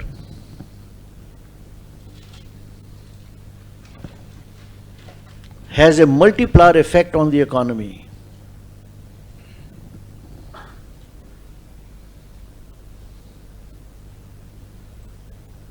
Capital expenditure has a multiplier effect on the economy, as it not only creates assets,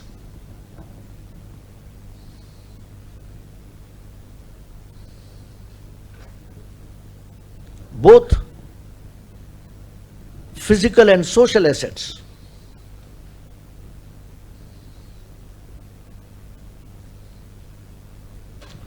Put a dash. Roads, bridges, ports, highways, as physical assets,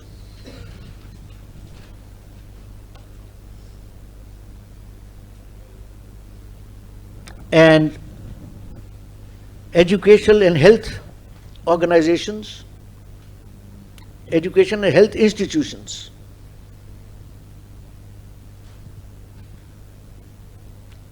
as social assets.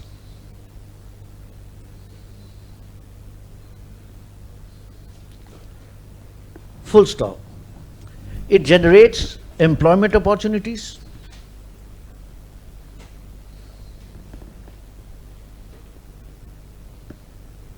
comma, generates incomes,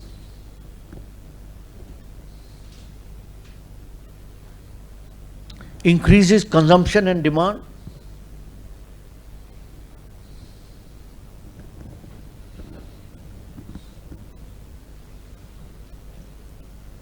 increases investment and GDP growth rate, reduces costs and delays,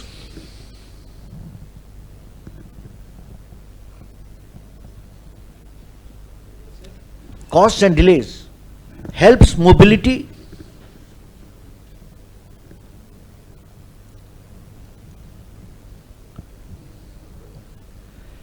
and above all,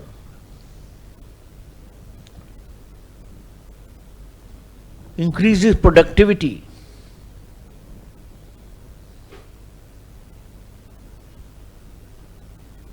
Full stop. It also brings about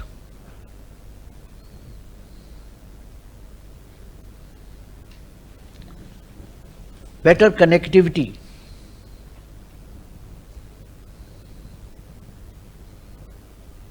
throughout the country,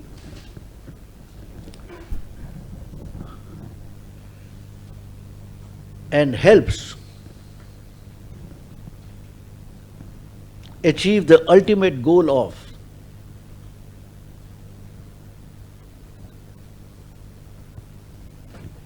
inclusive growth by throwing opportunities across the country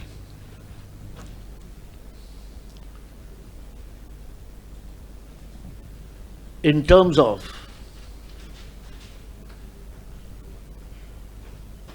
broader exposure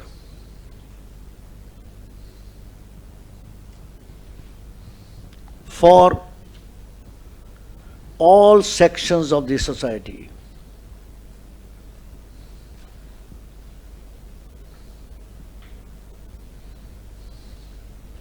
Full stop. The budget 22-23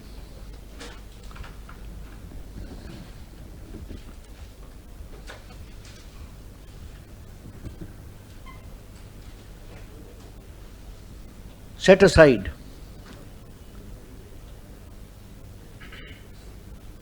7.45 lakh crores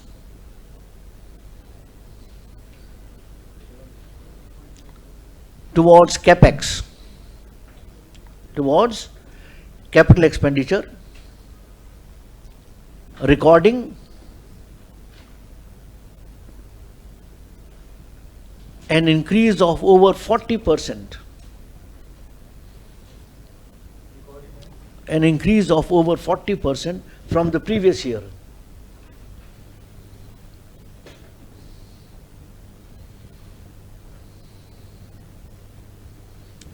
Full stop. The budget 23-24 has allocated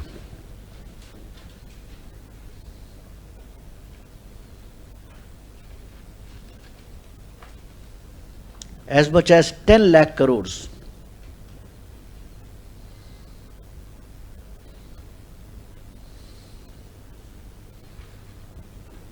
for capital expenditure.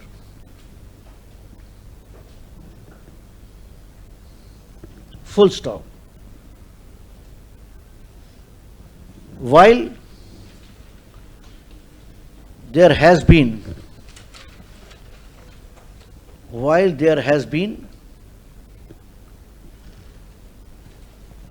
a very aggressive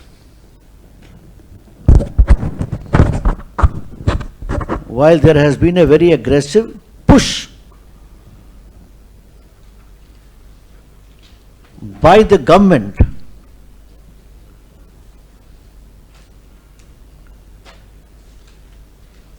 for increasing capital expenditure,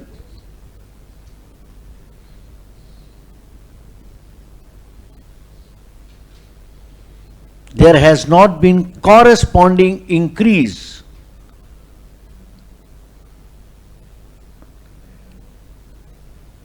in the capex.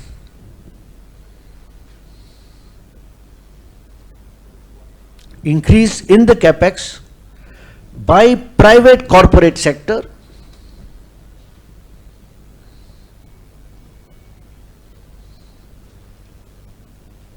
as well as by states.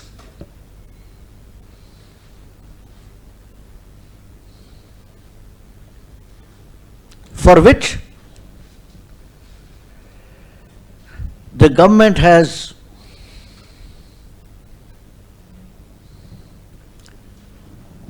even allocated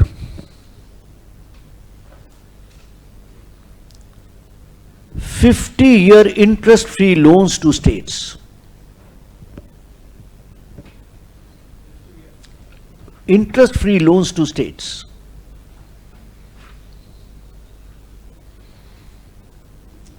All right, so you have the figures. You also know what is the importance of capital expenditure. All right, this is one thing in government expenditure. The second thing you must understand in government expenditure is techniques of budget preparation. Please write. Techniques of budget preparation. I'll repeat. While we are discussing government expenditure, principal focus should be for us to understand the role of capital expenditure. Where you have also talked about central government, but states not coming correspondingly, including the private sector. You have the PLI schemes, productive linked incentive schemes. Despite those, private corporate sector's contribution to capex has been relatively tardy. All right, that's one thing.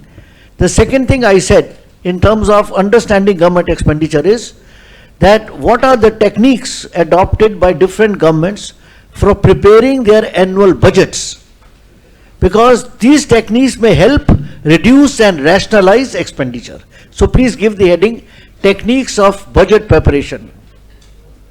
You have written that? There are two major techniques. One, zero-based budgeting. How many of you have heard of this? Have you heard of this?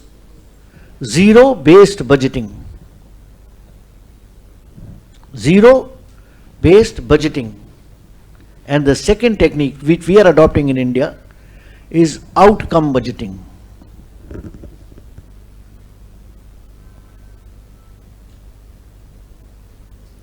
Before I take up these, I have a small question of common sense.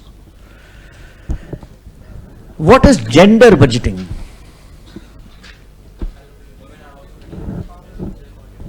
What is gender budgeting? Do we have gender budgeting in India?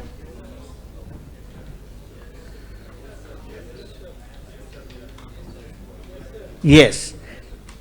Don't write anything. 1984, Australia was the first country to have adopted gender budgeting. If you have to define gender budgeting properly, we would say, we'll do it at the end, but let me explain to you. Gender budgeting means that every government department and ministry has to prepare its annual budget, keeping in view, now this is important, gender sensitivities of the budget. That is, I'm quoting the ministry's language. Every ministry department has to prepare its budget, annual budget, keeping in view gender sensitivities of the budget. That is, the impact budget proposals will have on uplifting the women, the female gender in India. Beti Bachao, Beti Padhao, Sukanya Kanya scheme. So many female-oriented schemes have been a part of gender budgeting in India since 2005-06, when we consciously adopted gender budgeting. So that will come at the end, but first thing first, you should understand what is zero-based budgeting and what is outcome budgeting. First, let's take a look what is zero-based budgeting. After I have dictated, I am going to ask you what you understand. Please write. This is a technique. This is a technique adopted by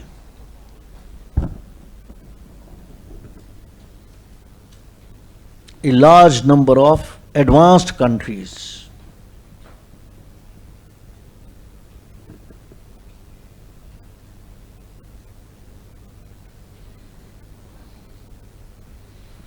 And a technique which was first adopted in the USA.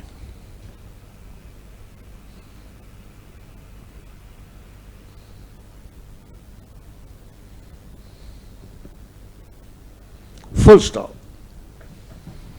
This technique implies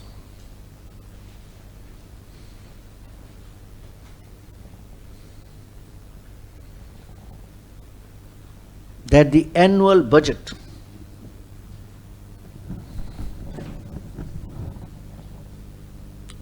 of a government department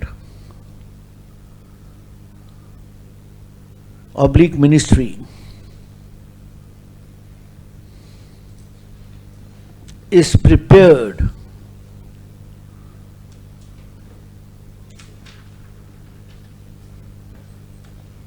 assuming that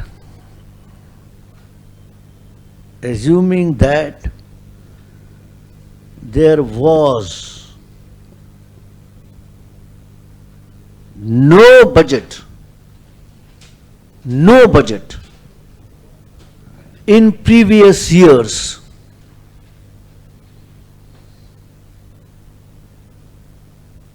to refer to. That is, the base was zero. Full stop. Hence, allocation of funds for different items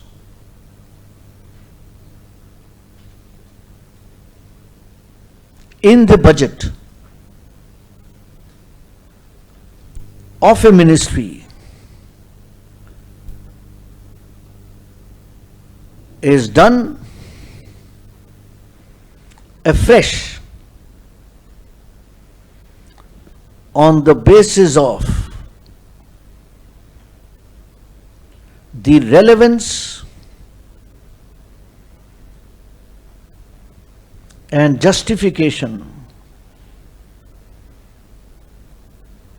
of every item in that year.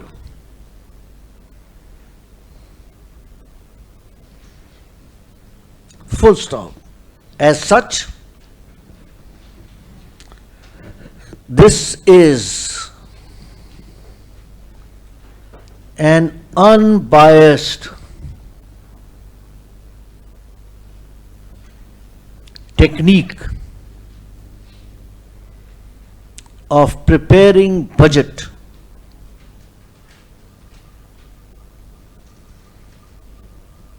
so that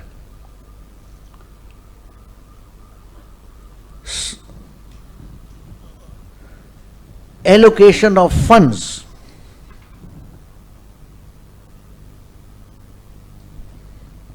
is done on the merits of every item in the year concerned.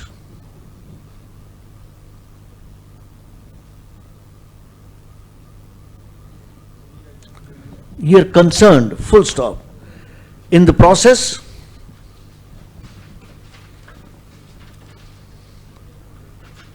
not only some items and heads of expenditure, some items and heads of expenditure may be weeded out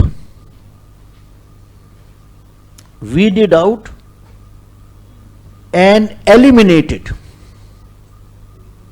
may be weeded out and eliminated as these may no longer be relevant.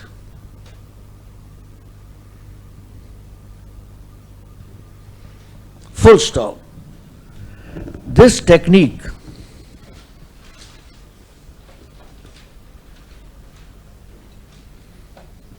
helps not only in justifying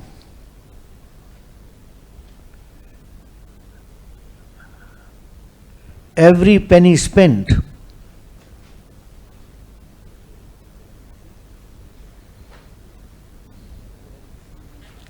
but also in rationalizing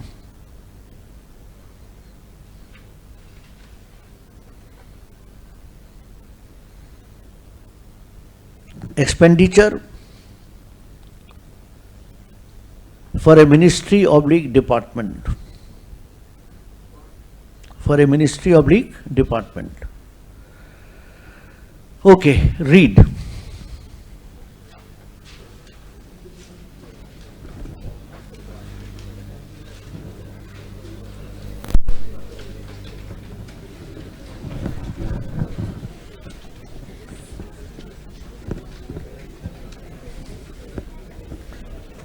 While you read, I am preparing things for you to understand.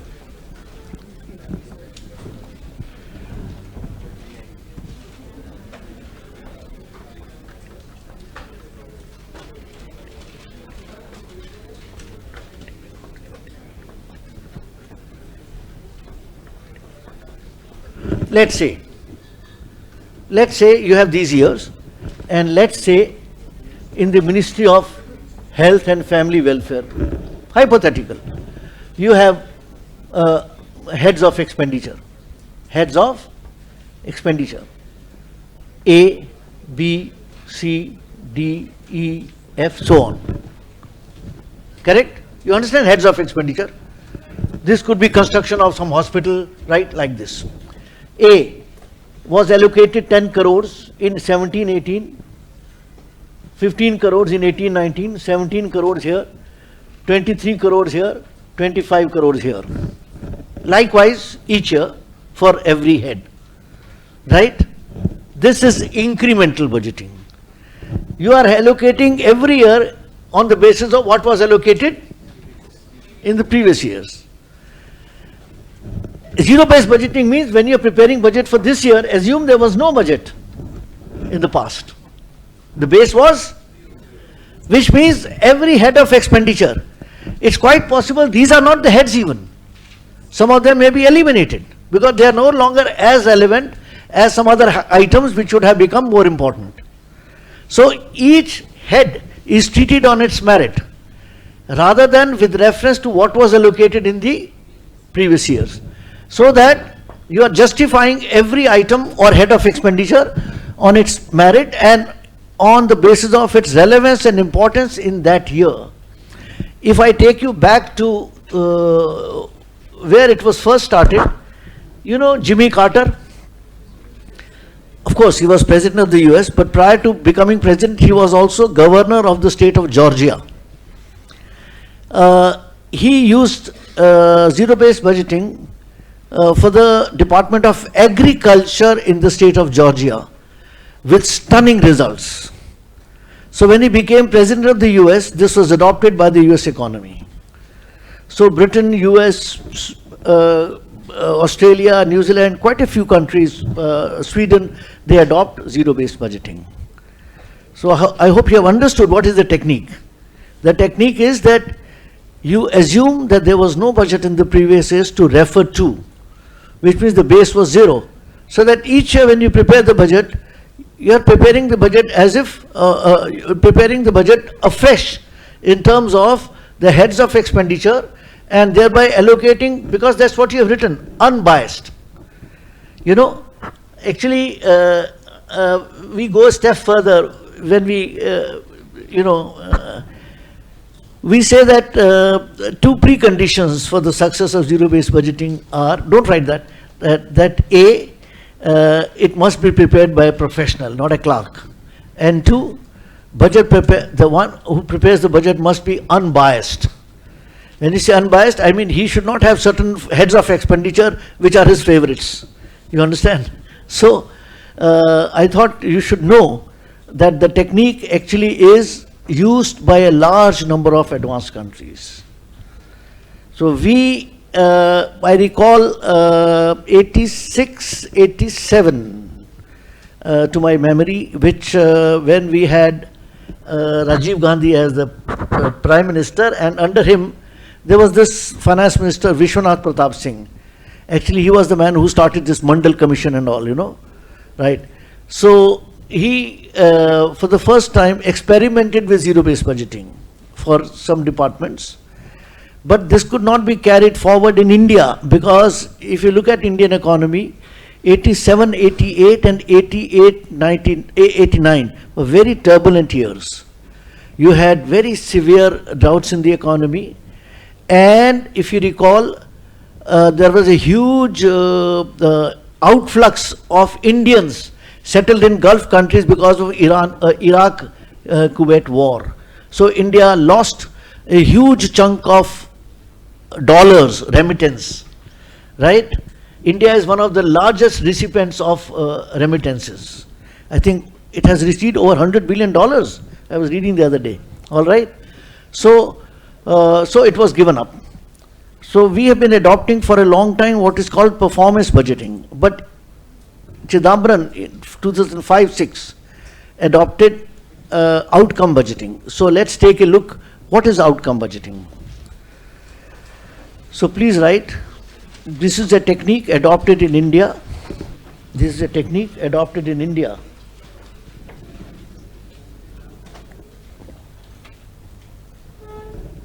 Since 2005-06.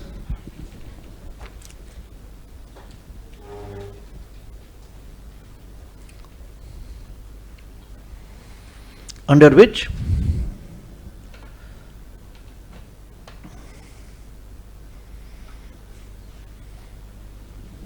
every ministry oblique department of the government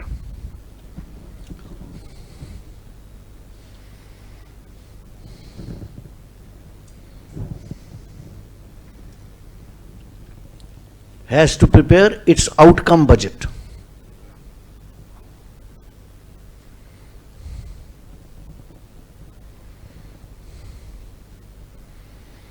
Full stop. Now you are defining what the technique is. This technique implies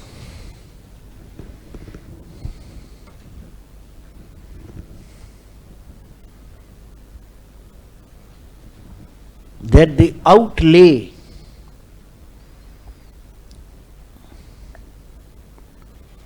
I hope you understand what is outlay. Outlay means expenditure. This technique implies that the outlay set aside for a certain project, outlay set aside for a certain project by a ministry or department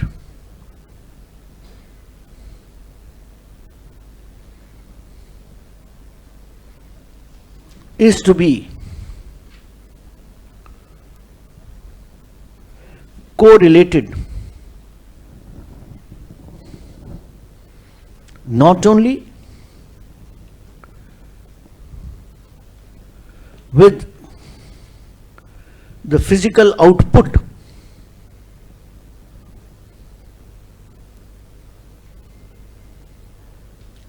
for which this outlay is used,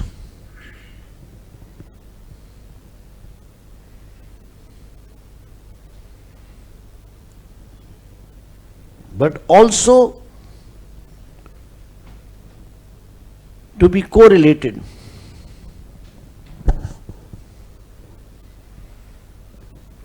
with the qualitative outcome of that output.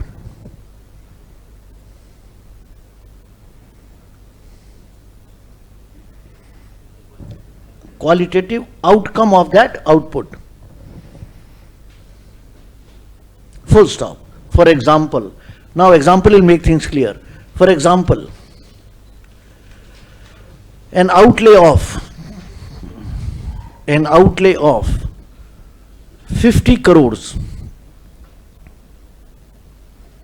50 crores may be set aside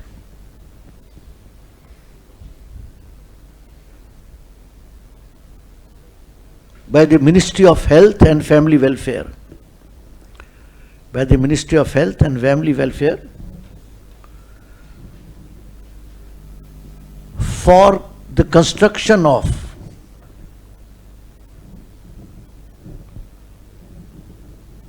two health centers in a district. Two health centers in a district.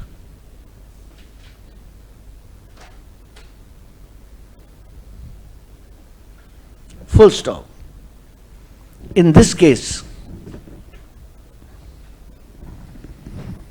outcome budgeting would imply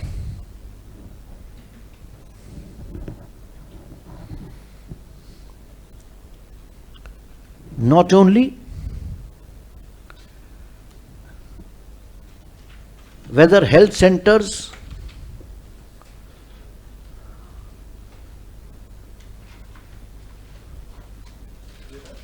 whether health centers have been constructed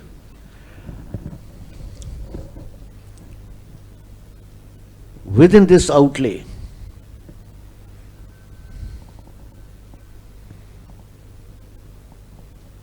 but more importantly,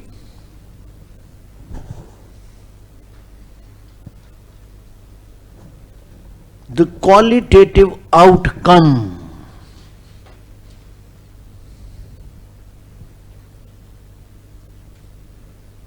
of these health centers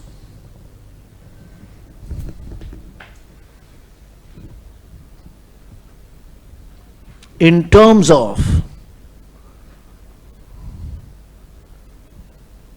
reduction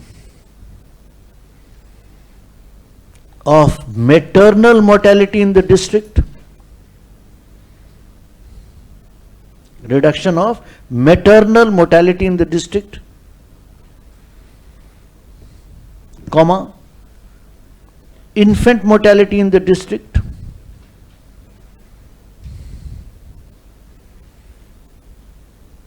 comma, reduction of epidemics and diseases in the district,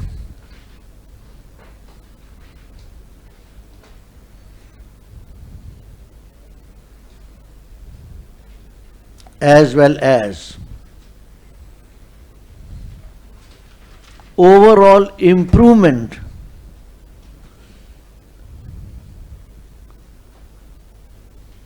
in health parameters of the population of that district.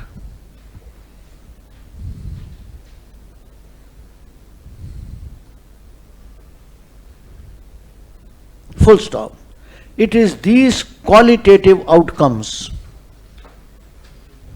It is these qualitative outcomes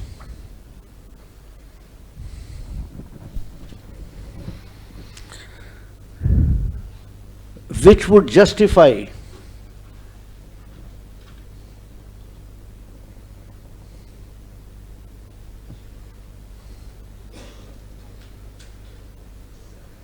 the amount of money spent on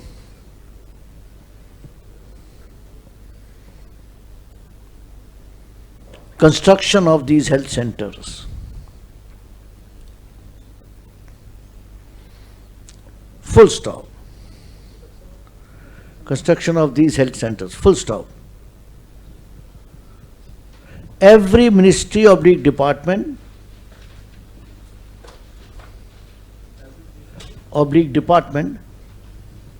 prepares its outcome budget.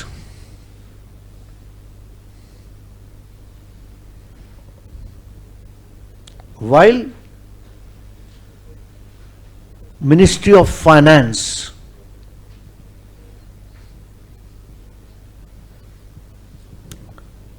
prepares a consolidated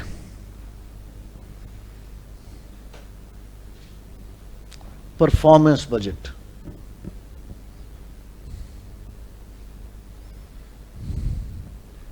Full stop. Thus, while outcome budget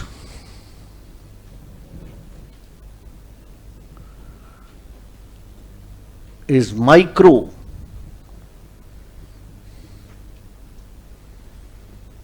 performance budget is macro.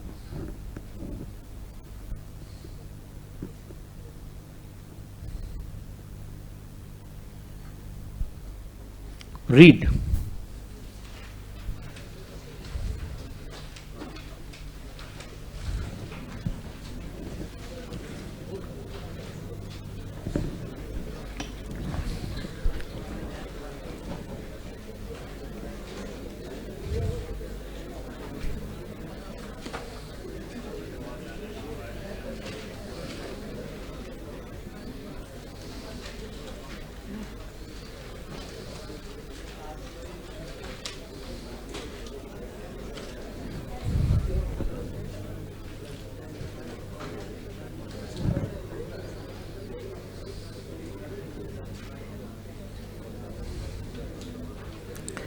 Most of you feel uncomfortable when I ask you to read.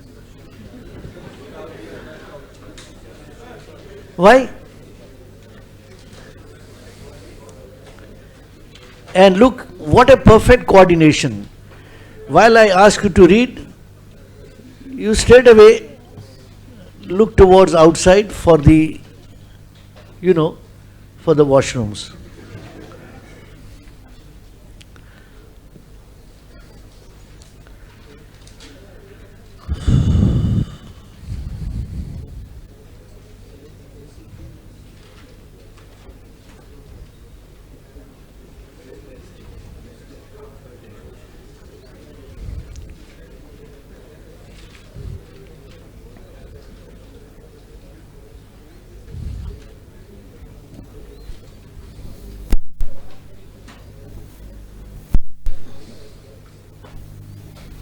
Are you by any chance reading your next IAS book? No. Even the book also given, but example is not given. So you may not understand actually, because we normally say that outcome budgeting that thus involves interventions from time to time by the ministry to see whether the qualitative outcome is being achieved or not.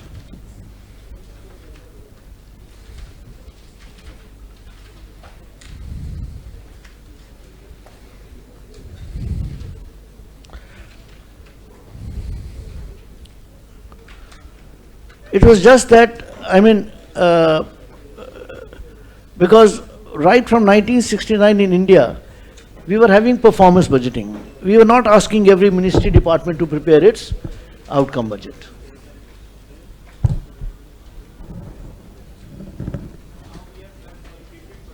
Yeah, now we have. In fact, 2017-18, the budget even proposed that if there should be a consolidated performance budget which should be prepared even by Niti Aayog, because you can't deny that Niti Aayog is a think tank which we set up on the lines of China, because China has a similar body, right? We terminated planning, the 12th five-year plan from 31st March 17, and set up this think tank, which from time to time gives its inputs to every ministry and department, right? Very recently there was a meeting of Niti Aayog, not attended by some of the chief ministers, So, Niti Aayog has very significant inputs to be given from time to time, which are then incorporated into the budgets also of some ministries, department, depending on how relevant those inputs are. Okay? So one last thing you may like me to dictate is gender budgeting. Just the definition, please write. Of course, gender budgeting was first adopted in Australia in 1984. You must write that. By the way, I don't know, are you doing human development report? Who is doing human development report with you? No? Are you doing? You have done? Have you done? No, you said Vivasar has done. Later. Because human development report gives human development index, human poverty index, gender development index, and gender empowerment measure. 4 indices it gives: HDI, HPI, GDI, gender development index, and gender empowerment measure. In the last one, if you look at the report and the appendices at the end, gender empowerment measure, India lies very low. Even gender development index India lies very low, because gender empowerment measure tells us that in a country, what percentage of women are occupying high positions, technical, executive, administrative, in the legislature, in the Lok Sabha, and so on. There, if you look at India's ranking, GEM, gender empowerment, it lies very low. Even in GDI, it lies very low, right? So, gender empowerment, this gender, shall I say, budgeting was adopted in 5-6, basically keeping in view India's ranking also from time to time in the Human Development Report, which first edition I think came in 1990, if I remember correctly. Professor Sen was associated with it, along with that Mehbubul Haq of Bangladesh. Am I right? Yes. Sorry, Pakistan or Bangladesh? Are you sure? Okay, Pakistan. Right. Please write. Don't write Pakistan. Please write. Gender budgeting was first adopted in Australia in 1984.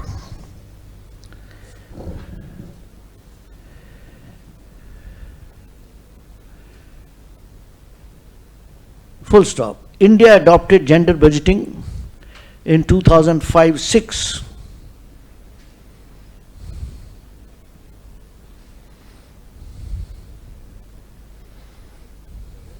Under which every ministry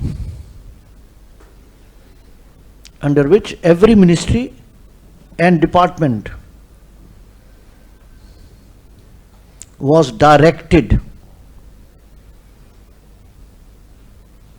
to prepare its annual budget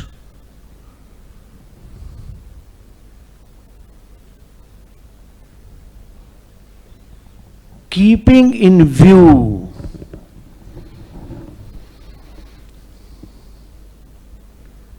gender sensitivities of the budget.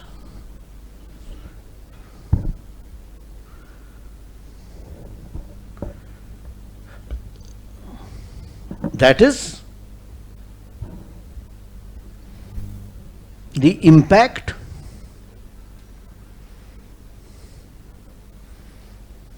budget proposals will have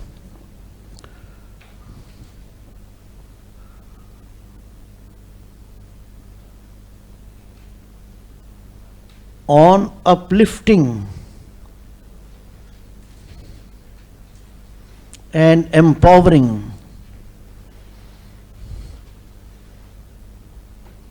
the female gender in India.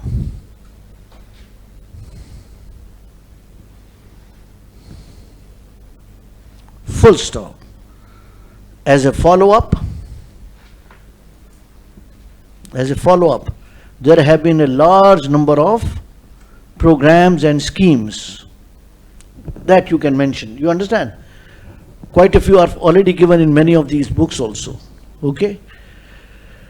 So this brings us to a close of our understanding of fiscal policy, revenue, expenditure and borrowings. Next time when we meet on Friday, we will start a very, very important topic, and I can vouch for it. That this is a topic, foreign investment, about which what you will understand in the class would be, you will not be able to understand it in books, because what we do in the class is not generally given in books. The kind of subheads under which we discuss this is not given in books. All right? So Friday we start with foreign investment. All right? Okay. All right.